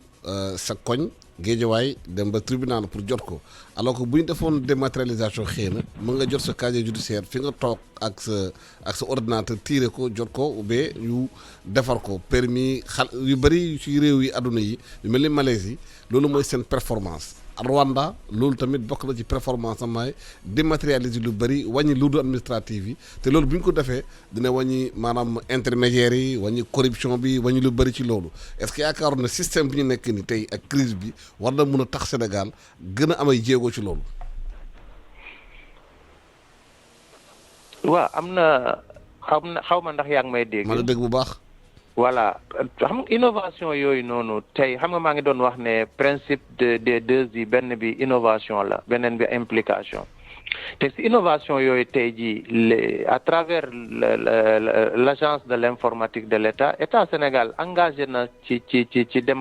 dématérialisation boobu am na secteur yu bëri tey dématérialisation dafa nekk lu effectif maintenant déploiement bi mun na jël du temps avec par exemple l'aspect de la formation parce que aussi boo mettre en place une technologie un système nu mu tuddati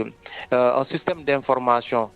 il faudrait que acteurs yi nga mun leen former correctement pour ñu mun koo jëfee mais li ñu war a sóoraale moo di tey crise bi wane na ne mun nañ trouver ay raccourcis parce que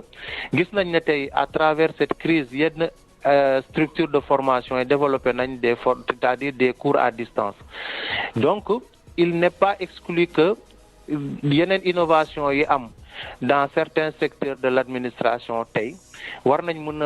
mën a dem en avant pour que ñu mën a préparer wu si li ngay besoin bi nga soulever nii mooy un besoin des usagers du service public mooy exemple de casier judiciaire mais ce qui est sûr c'est que tey boo demoon au ministère de nu mu tuddati de la justice di nga fekk ni ils ont un système d'information un système ils ont déjà mis en place les bases maintenant li des moo di ne si processus la état bi nekk te processus boobu day ànd ak le maximum de moyens ak de formation c'est vrai que nos états sont des états qui gèrent toujours la plupart du temps les urgences sociales mais il va falloir qu'avec cette crise que l'on puisse quand même investir sur certains secteurs parce que aujourd'hui l'Organisation internationale du travail xam na ne monde bi fu mu jëm dans le cadre de l'intelligence artificielle accompagner na les états dans le cadre du futur du travail li ñuy naan le futur du travail xam nañ ne aduna day soppeeku ji liggéey bi nu muy fu demee nii tey mënatul nekkee noonu ëllëg donc loolu day wone que ne suñ gouvernement yi war nañ mën a investir le maximum possible vers l'avenir exemple bi ma lay jox monsieur Alassane man en 2001 dama demoon formation en Israël booba maa ngi nekkoon au bureau international du travail ñu may ma bourse ministère des affaires étrangères d'Israël pour ma dem spécialisé wu en Israël en matière de création d'emploi bi ma demee jàngi Israël ma gis ne même femmes au foyer ñoom dañu développé woon en 2001 un système boo xam ne dañ leen doon jox cours à distance à domicile en 2001 donc ñun tey li ñuy xalaat nii yenn pays jëfee nañ ko lu yàgg te ñun ak Israël presque ñoo yem population ñun ñoo yem population parce qu'à l'époque Sénégal mu ngi nekkoon ci ay 12 millions ay 10 millions à l'époque Israël mu ngi woon ci 12 millions d'habitants bi ma fay dem en 2001 donc pour won la ne ñun nous avons un territoire bu yaatu réew mu yaatu lañ am c'est-à-dire tey par rapport région Matam rek moo ëpp Israël ak Palestine boo leen boolee région Matam rek moo ko ëpp donc ñoom tey technologie dem na ba nekk tey seen premier produit bu forme ci seen PIB agriculture nekkatu ko depuis dans les années début 2000 technologie entreprise technologique yi ñuy defar am na fi société électrique de téléphonie boo xam ne bi ma fa demee lañ ma xamal ne technologie boobu ñoom ñoo ko jaay ba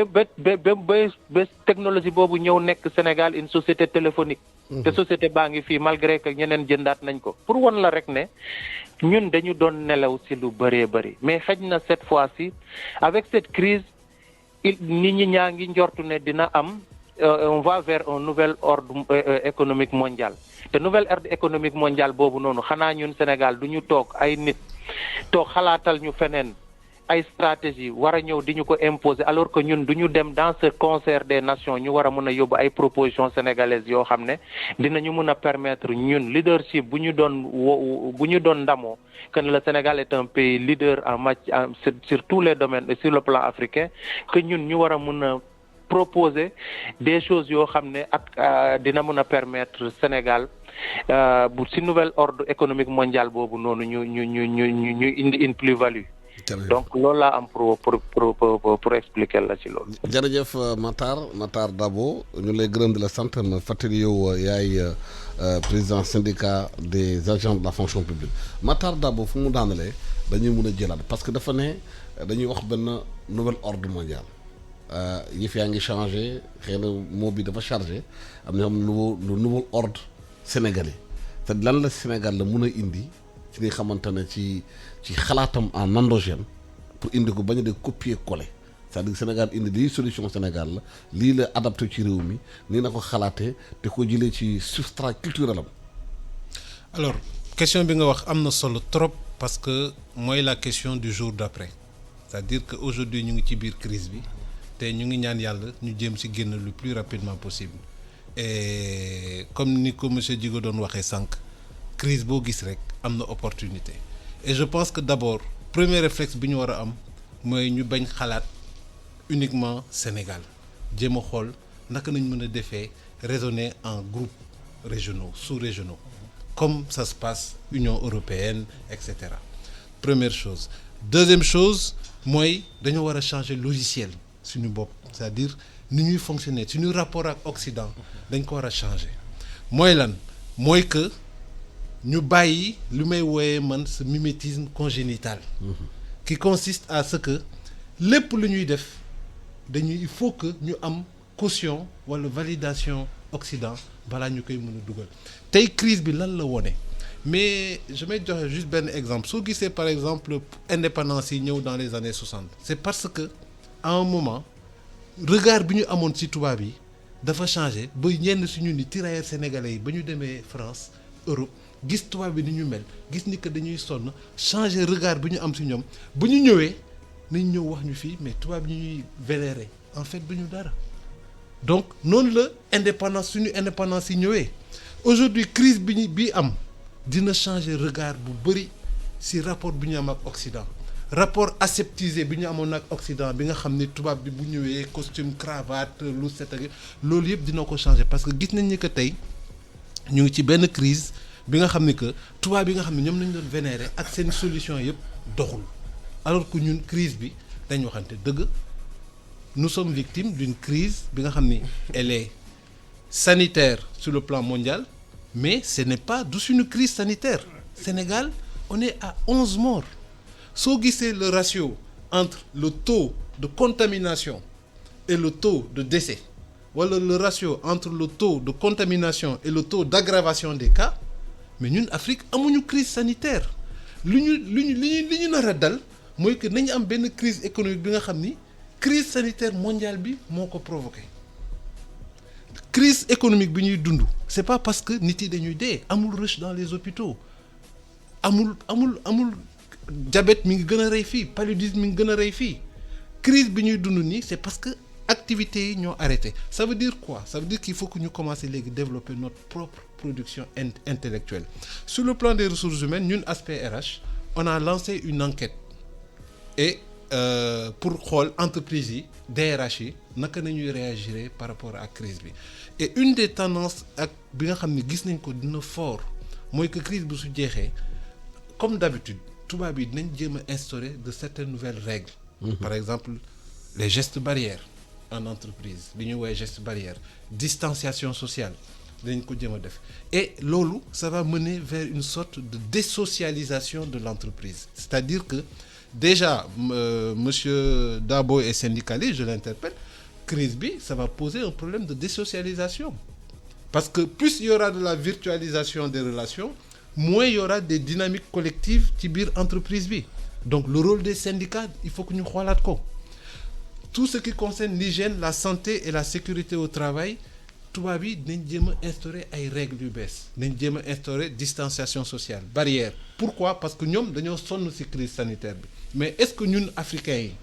ak suñu culture comme ni ñu koy waxee ak suñu substrat culturel est-ce que ñun war nañu jël ces nouvelles règles là ñu appliquer ko suñu entreprise ça veut dire qu'il va falloir que ñu développer de nouvelles théories de nouvelles façons de penser et aujourd'hui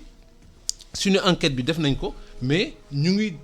par exemple ASPRH mi ngi jokkoo ak AFDIP l'association africaine des ressources humaines et ñu ngi jéem a xool naka nañu mënee créer benn plateforme bi nga xam ni chaque association dinañ pouvoir apporter une réflexion intellectuelle sur les théories du management sur tout ce qui est conditions d'hygiène de sécurité et de santé au travail sur les dynamiques collectives au sein de l'entreprise par exemple syndicats est-ce que les syndicats ne vont pas disparaître ça c'est une question bi nga xam ne war nañ ko poser la représentation les délégués du personnel su fekkee ni que ñi ngay représenter kenn nekku fi naka ngeen di jokkoo naka ngeen di kii aujourd'hui réseaux sociaux yi ñu ngi développé wu ci biir entreprise bi comme su muy développé wu dans la société et réseaux sociaux entreprises yi ils deviennent plus puissants que les réseaux officiels comment entreprise bi naka lay gérer loolu yëpp te loolu yëpp mode yi ñu tàmmoon def consistant à jël les théoriciens occidentaux di appliquer li ñuy def ni du doxati parce que justement dimension culturelle bi ça va prendre de plus en plus d'importance. waaw mais fii la grande question mooy que virus bi moom xamul tubaab xamul sénégalais xamul australien xamul kenn. absolument te dafa imposer distanciation sociale bi boo ko defulee contamination bi day am naka la ñu mën adapter gestion virus bi ak suñu réalité culturelle qui ne en porte-à-faux avec réalité occidentale bi xëy na nu ñu koy dundee ak distanciation sociale la mu indi. mais mooy lim lay wax Alassane. loolu problème la. xam nga aujourd'hui par exemple man damay joxe juste benn exemple da ngay gis ni que par exemple dès que bu ñu waxee cas communautaire waxtaan ngeen si ak docteur Thior la dernière fois. Dès qu'on parle de cas communautaire ñëppay paniquer. Moi je suis d'accord avec lui il y a pas lieu de paniquer aujourd'hui lan la ñuy xool mooy encore une fois courbe décès bi ak courbe contamination man plus damay dégg peut-être ça va choquer li may wax mais plus may dégg que contamination bi bëri na plus damay kontaan xam nga lu tax parce que ça veut dire que Sénégal on dit par exemple il y a 1000 su fekkee ne qu'il y avait 500 000 personnes ça veut dire qu'il y a un taux de contamination bu élevé mais un taux d'aggravation des cas et un taux de décès qui est très faible ça veut dire que ñun am nañu benn facteur résilience fii soit suñu environnement wala suñuy gène kenn xamul scientifique yi ñu ngi réfléchir. mais docteur Seydi avertir na dem mu ne nañ def nànk c'est-à-dire mu ne plus contamination gën a bëri plus xëy na ndaw yi ñu doon xalaat feebar bi di leen laal dina gën a laal di indi ay décès yu bëri. non aujourd'hui c'est démontré dans le monde entier que feebar bi même xale yi ñu foogoon ni que ils sont porteurs ils ne sont pas porteurs au contraire mag yi ñoo leen di wàll France aujourd'hui ñu ngi jéem a déconfiner mais inquiété wu ñu ci xale yi ni ñu mënee développer virus bi mais mag yi moi je pense que loolu mooy suñu particularité Afrique ni mu dalee crise bi ni mu ñu dalee. waaw mais docteur nuancé nañu ab côté boobu. mais waaw Alassane permettre ma saluer Dabo féliciter ko aussi waxal ko ne Sénégal dafa ñëw mu comprendre ne réew su waree dem fenn il faut que mu planifier. mu am le PSE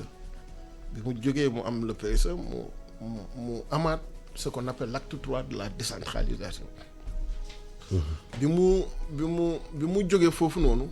mu ne pour mu articuler yooyu il faut que mu am ce qu'on appelle un plan national d'aménagement et de développement territorial du Sénégal léegi ci biir plan boobu noonu nag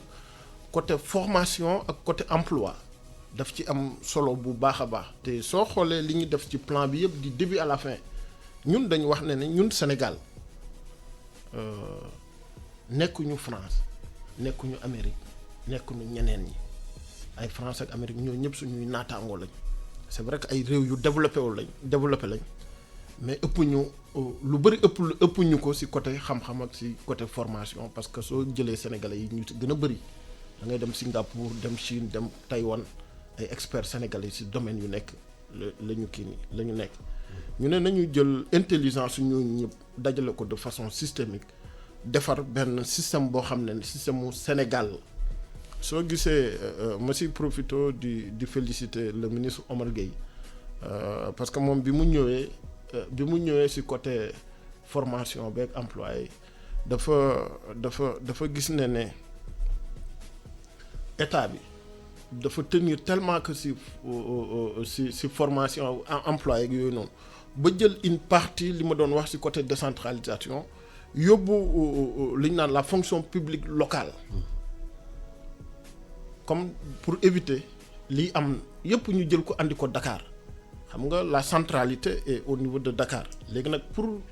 que territoire yooyu yëpp mën a bénéficier wu si yëpp en réalité pour que ñoom ñu mën a conduire seen bopp ci la ñu insister ba jël li nga xam ne waroon nañ ko def yëpp si côté fonction publique locale bi ñu permettre yooyu territoire yooyu tamit ñu mën a am seeni spécificité seeni formation seeni personnel qualifié et tout ça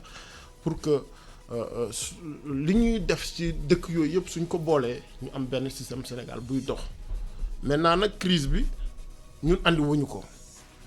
Sénégal daf ci am chance bu rëy parce que dafa am li ma doon wax benn plan d'organisation spatiale ñu wëlbatiku waat amaat ko au niveau de l'UEMOA dañu valider ñaari plan yi presque ci même temps bi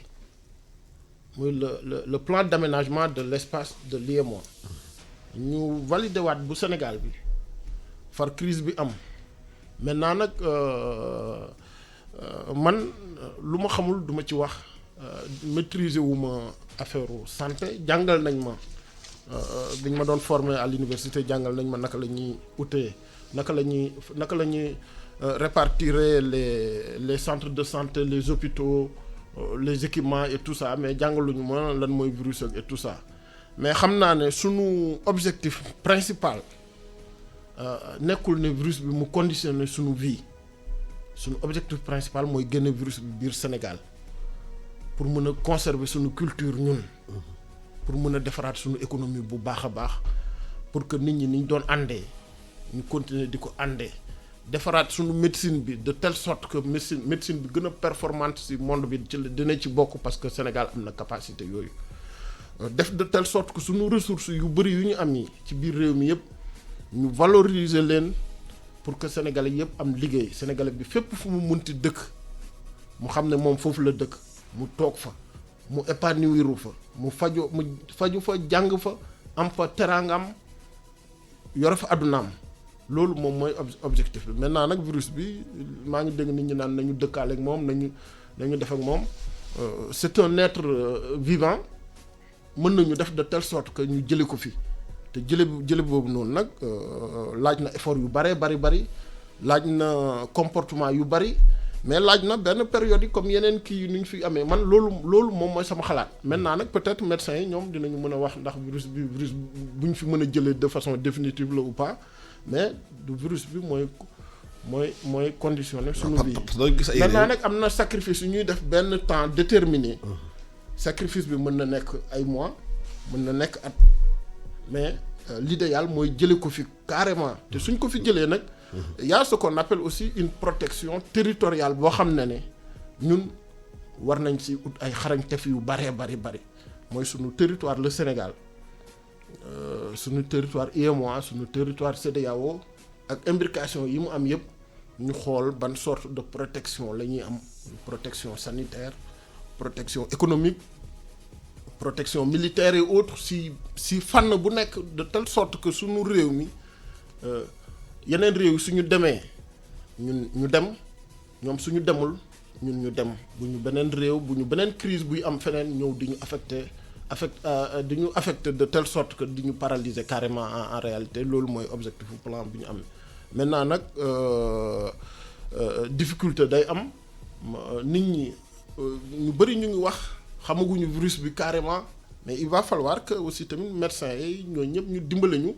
ba nit ñi xam virus bi nu mu mel nu mu comporté woo naka la ñuy def ba taxali ko moom de façon définitive continuer suñu vie continuer suñu culture bu ñu am continuer li nga xam ne la ñu am ci lu baax yëpp ñu jëm ko valoriser li nga xam ne nag dañu amoon ay taaram ñu jël ko teg ko fële na le en réalité parce que bu ñu déggee ci àdduna bi ñu bëri réew mi xam dañu defoon confinement nit ñaa ngi xalaat déconfinement nañu commencé génn waaye danañu virus bi il faut apprendre à vivre avec le virus et puisque virus bi dafa imposer yenn matuwaay yi mooy distanciation physique bi ak raxas loxo yi ak masque yi ak yooyu est-ce que loolu bu ñu continuer du am du muy affecté ci suñu culture parce que ñun dañuy xam ne saafonte nekk ci biir naan ataaya mbooloo ak yooyu te lépp lu ñu doon def ñun ci suñu valeur culturelle virus bi da ko dax. ah non daf ko dax pour man dama jàpp ne daf ko dax temporairement xam nga fekkoon na virus bi dafa nekk loo xam ne day jógee taw buy taw la ñun mënuñu arrêter taw bi waaye la mu nekk ay volcan ou bien mu nekk ay affaires yoo xam ne du luy dund ñun mënuñu ko rey mënuñu ko def leneen mais virus bi c'est quelque chose boo xam ne am na comportement yu ñuy def am na médecine bi am na yu bari il faut man li ma jàpp mooy que ne ñun nañu def de telle sorte que ñu génne virus bi biir Sénégal c'est pas ñu apprendre à vivre avec li nga xam ne daf lay rey apprendre à vivre avec un virus boo xam ne day rey mag ñi day rey ay jigéen day rey ñu am ñu kii ñeeg day yàq yenn kii yeeg day tas ay sëyeg day andi ay problème yu nekk yoo xam ne non man gëmuma loolu man lu ma gëm mooy que ne virus bi tey nit mën na am soxnaam wala dem bëgg a takk benn soxna wala mu am gis papaam benn parent am ko nga bañ ko seeti nga ne doo fa dem loolu bokkul suñu culture am na ay affaire yu bëri yoo xam ne maa ngi dégg nit ñi di ko wax des fois dama naan c'est pas man bëgguma bokk ci àdduna boobu en réalité parce que commencé na léegi Sénégal boo dëj amee nit ñi mëntuñu dem say dëj parce que ñëpp xalaat xëy na ñoom sax mun na bu ñu ñëwee foofu wala ñee fa nekk ou bien ñu dem jëlee fa maladie bi léegi téléphone la gars yi def xëy na ou bien wootee jaale xam nga loolu bokkul suñu culture. ngénte maanaam amatul même gars paradoxalement man mariage yi ngénte yeeg mariage waaye sëy folklore yi si am yeeg yooyu yëpp sax waa sëy commencé nañ mun naa jàpp ne bokkul su mais sëy yi nag sëy yi bari ñu bari lu ma mënul accepter ñu profité du brise dafa taqee jabar mooy que seetaan naa benn documentaire benn kilifa bu mag a mag la en Europe du ma bëgguma wax kan la papaam décédé gisu ko soo gisee propos yi mu tenir et tout ça là cela veut dire que ne papaam décédé na xamul si yan condition la décédé ñu jël ko dem enterré ko moom nekk fa yëgu ko gisantewul papa mais non man je préfère sax man à la limite ma jóge fi que may jéem a vivre ak virus boo xam ne dina couper sama lien yi dina couper sama culture dina couper sama c'est très important dina couper dem ba c'est jàkka yi jumaa yi ñun on vit de ça c'est vrai que il faut que ñu arrêter leen ba benn période bi nga xam ne virus bi jóge na fi ñu mën a dem delluwaat suñu jàkka yi ñun ay musulmans lañ mënuñu bañ a dem julli. mënuñu bañ a dem Makka parce que Makka dafa bokk sur les 5 piliers de l'islam benn virus ñëw ñuy dund ak moom bàyyi dem Makka bàyyi dem julli juma bàyyi yeneen i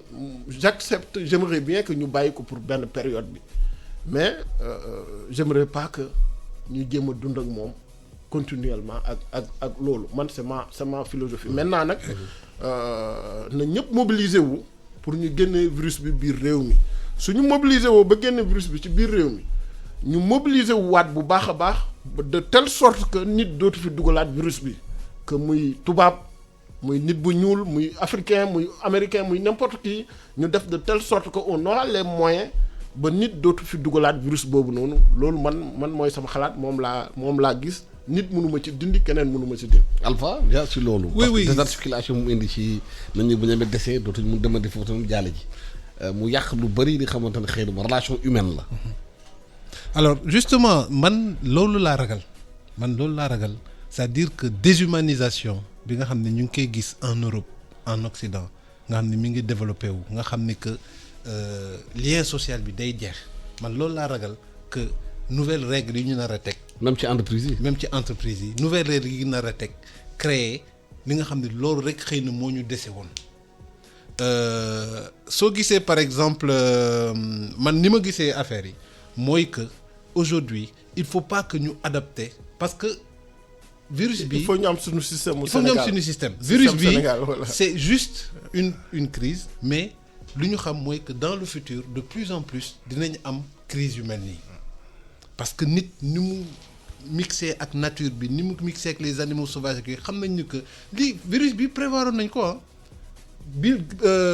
je crois que Bill Gates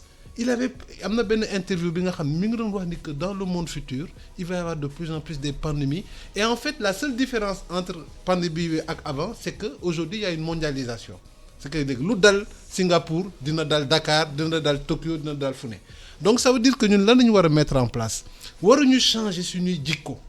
man it je suis comme monsieur Djigo man du ma d'accord am na yenn affaires yi c'est sacré. mais virus bi dafay reyaate loolu mooy problème bi dafay wallaate dafay reyaate. waaw te nu mu gën a gaawee lay rey nit ñi. waaw loolu d'accord nañ ci. problème la loolu. mais comme ni ñu ko waxee virus bi day dund am na cycle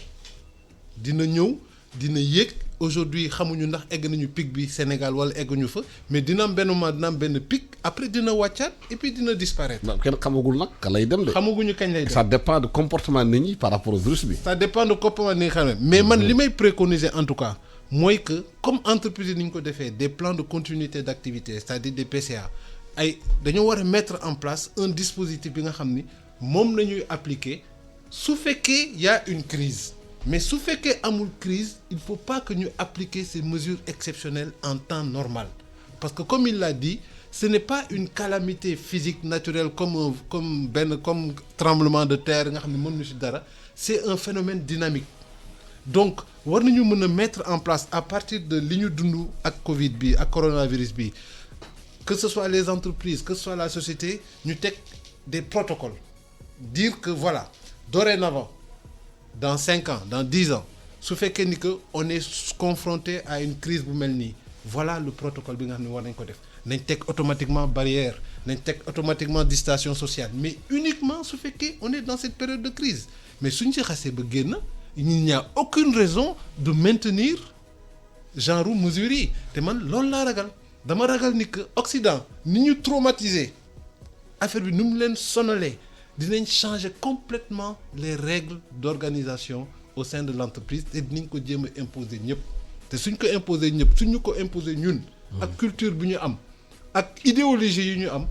gëm naa ni que du baax. mais est-ce que nous on a un modèle am nañ benn modèle sénégalais de gestion de la crise naka lañ koy créer. c'est-à-dire que mais c'est de la réflexion aujourd'hui par exemple ñun Aspect RH on est en train de créer une plateforme de réflexion avec les gens de l'ESP et ñu ngi jéem a xool sax j'en profite pour faire un appel aux autorités comme ñu mel ni ay 3FPT ñu mel ni ADPME pour ñu jàppale ñu pour qu'on essaie de produire justement une réflexion nga xam ni elle va partir de nos réalités socioculturelles pour mettre en place des protocoles de façon à pouvoir gérer ces crises-là ñun on est en train de réfléchir sur certains axes comme par exemple crise bi par exemple moi je veux revenir sur les 70% yi Macky wax yi le gouvernement wax que dañu war a maintenir les emplois à hauteur et proposer au moins 70% de salaire aux entreprises qui décident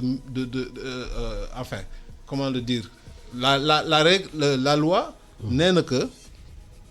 toutes les entreprises qui peuvent bénéficier des allègements dañu war a maintenir 70% salaire u entre employés yi mais règle boobu dina métti parce que yow bu fekkee sa activité dafa arrêté complètement naka ngay mën a fayee nit ki 70% salaire li ñuy xalaat par exemple mooy épurer droit à congé yi par exemple les droits à congé xam nga képp kuy liggéey da nga am ay stock de congé mënoon nañ profiter ci période bi def épurement total droit à congé yi ne que ñëpp ñu nga xam ne am nañ congé nañ ko jël l'intérêt mooy que kon soo nekkee en congé dañuy continuer di la fay te entreprise bi budgétisé na ko woon. On a la contribution forfaitaire à la charge de l'employeur c'est une 3% salaire brut bi nga xam ne képp kuy liggéey dañuy dindi 3% pour financer la formation donc comme ni mu ko doon waxee fonds boobu mën nañ ci profiter pour essayer de xam nga donc l'idée c'est de mettre en place des protocoles nga xam ni ils ne vont fonctionner qu'en période de crise suñu xasee ba génn ci crise bi ñu delluwaat à la normalité man loolu laa préconiser par contre suñu jéemee xool règles yi nga xam ni occidentaux yi nañ ko indi ñu imposer ñu ko moi je crains l'implosion de l'entreprise africaine. Alassane oui donc mais koo xam ne crise am na mu am ay difficultés. ñeneen ñu gën ñoo am difficulté ñun je pense que il est temps maintenant ñu defar suñu système Sénégal boo xam ne day nekk système unique à tout point de vue. nga xam ne nit ñi defaree suñu entreprise yi nit ñi defaree suñu entreprise yi du nekk ak ñeneen ñi nit ñi defaree suñu entreprise yi ñeneen nit ñi defaree seen entreprise yi nit ñi defaree suñu innovation suñu nit ñi modernité yooyu yëpp c'est compte tenu de ñun suñuy réalité ñun. absolument de suñu culture. waaw kon da nga yaakaar ne war a am benn ay valeurs africaines valeurs sénégalaises yuy dawal entreprise yi ñu bañ a jël copier-coller. non copier-coller sama àdduna bokk na ci li ma gën a bañ man en réalité copier-coller même ñi may liggéeyal sax ñoom xam nañ ko damay wax nit ñi ne gis nga li ADN wu kële ak sa ADN bi duñu benn deretu kële ak sa deret bi duñu benn balaa ñu laa may deret sax danañ xool ndax deret bi yow bokk nga groupe ak moom bokkoo groupe mënoo jël rek n'importe quoi rek nga copier-coller ko mën nga nag xool benn dëkk ou benn réew di benn modèle muy dox nga xool nga ne lii kat mu ngi dox mais est-ce que su ma ko fa defee sama réew jàngal lu bari au début ma doon dégg nit ñi naan nañu confiner comme dégg nañ France confiné na ñeneen ñi confiné na mais bi ma gisee ne président waxul na nit ñi nañu confiner nit ñi j'étais content parce que dañ doon ne 3 millions de personnes nga bëgg leen confiner nit ñi suñu amul lu ñu lekk dañuy xëy suba teel. loolu ñoom ñëpp génn dem indi fi beneen crise bu bokkul crise sanitaire bi tout ça crise alimentaire la doon. réew sooy defar territoire soo koy defar da nga koy defar compte tenu de ses ressources ce qu'on appelle les ressources territoriales nekkul matière première bi rek mooy ressource bi mais ñii di ñooy ressource bi yoon yi ñooy ressource bi patrimoine bi mooy ressource bi yooyu yëpp ngay jël defar benn système boo xam ne système bi dafay dox maintenant nag crise bi wane na limitu mondialisation bi. li may wax la reterritorialisation les territoires la preuve bi problème bi amee nii réew yëpp biñ ko bëggee faj demuñu vers la mondialisation dañu dëppaat vers la territorialisation lan moo am mooy tëj seen frontières yi yeneen réew yi tëj frontières yi bi ñu tëjee frontières yi xam na ne affaire bi day kii nii day law fii law fee ñu ne kon nañu tëj région yi par exemple su demoon ba mu yàgg ñu tëj département yi on est en train dans une nouvelle ère si ère bu bees la ñu dugg ère bu bees boobu noonu nag lépp lu ñu si mën a dimbale ñun mooy l'intelligence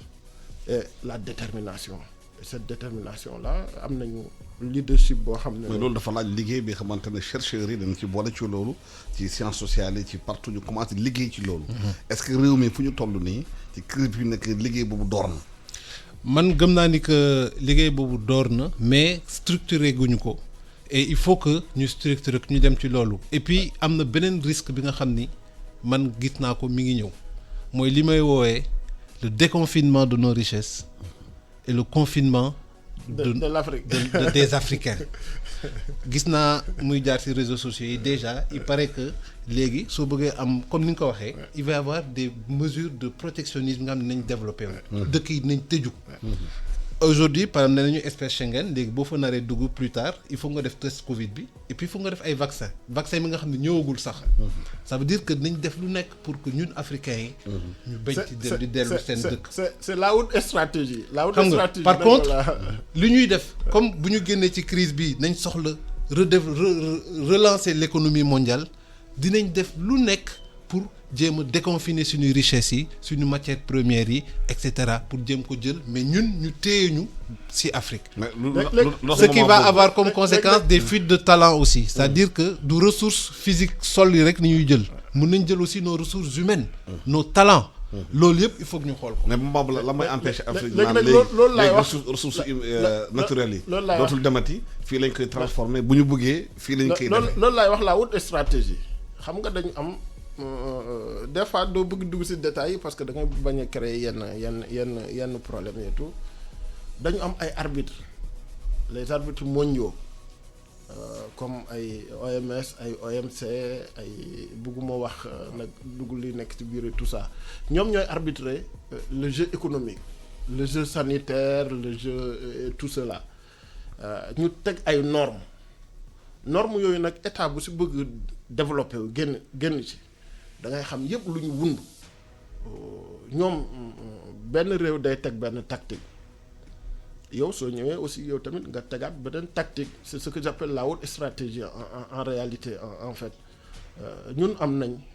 intelligence yi suñu récupérer une bonne partie des Sénégalais yi nekk diaspora bi ci diaspora bi je suis très content ces derniers jours su ma déggee yenn professeur médecine di commencer wax ne ñu ngi def ay recherche ci artémisia beeg yeneen affaires yeeg yooyu noonu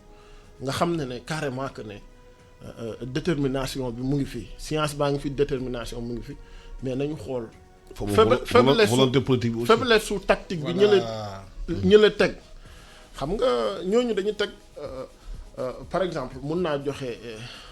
joxe tey soo jëloon artémisia bi bëgg ko yóbbu en Europe tey nii soo ko bëggee yónnee danañ la wax ne lii du dugg fii lii du def fii lii du def parce que dafa ay normes yu ñu teg. normes yooyu yow tamit soo bëggee ñoom seen produit heure bu ñu ko jëlee di ko andi fii parce que am na ay législation mondiale boo xam ne permettre la ñoom ñu andi seen produit mais yow say produit mënuñu dem foofu noonu du fait que am na norme yoo xam ne respecté woo ko supposons tey moo tax ñu war a utiliser de façon systémique intelligence yëpp man dama doon wax ne diabète bi dafa bëri Sénégal te diabète presque maladie importée la maladie bu jógee comme cas importé yi diabète presque sunu maam yi li ñu doon dundee lu ñu doon lekk yëpp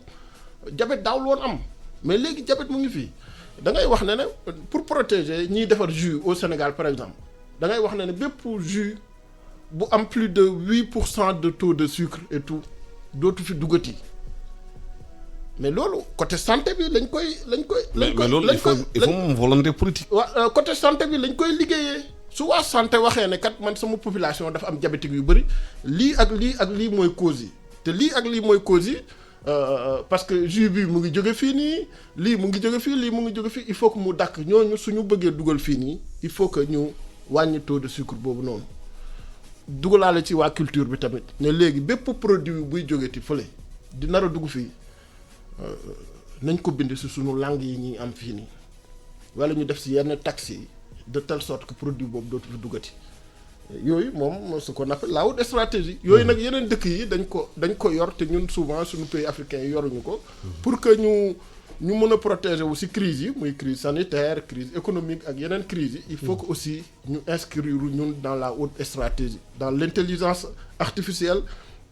dans aussi la haute formation il faut que ñu former sénégalais yi former ñu ci ressources yi ñu am yi former ñu ci monde bi nu muy doxee. former ñu aussi xamal ñu suñu naïveté yi ñu am yi au niveau de l'Afrique ñu bàyyi ko carrément parce que. mais loolu Alpha il faut moom volonté politique. mooy wax ji. aujourd'hui par exemple man honnêtement moom maa ngi doon wax moo tax il y a une impératif de changement de logiciel suñu paradigme dañ ko war a changer aujourd'hui est-ce que par exemple le fait que ñu nekk ci crise bu mel nii nga xam ni impacté na Europe Amérique ak Chine d'une façon extraordinaire ñu nga xam ne ils sont dans une grosse crise. Russie tout le monde Russie est-ce que c'est pertinent que ñu nekk dans une logique d'endettement encore pour subjuguer la crise est-ce qu'il y avait pas des solutions endogènes yi nga xam mënoon nañ ko teg est-ce que le fait que ñu nekk aujourd'hui dans cette situation-là comme ni ko Boubacar Boris Diop waxee dans une sortie magnifique est-ce que c'est pas indécent ñu nekk fi di laajte une annulation de dette et cetera à des pays yi nga xam ne ñoom si seen bopp ñu ngi ak ay difficultés est-ce que c'est le meilleur moyen am suñu indépendance vis-à-vis de ça est-ce qu'on a la volonté politique de mettre en place des stratégies endogènes nga xam ni on va s'appuyer sur nos ressources parce que àdduna suba bi moom mooy li ñu ko waxee européens yi ils vont se barricader et ils vont essayer de relancer seen économie te fan la richesse yëpp nekk fii en Afrique fii la Afrique voilà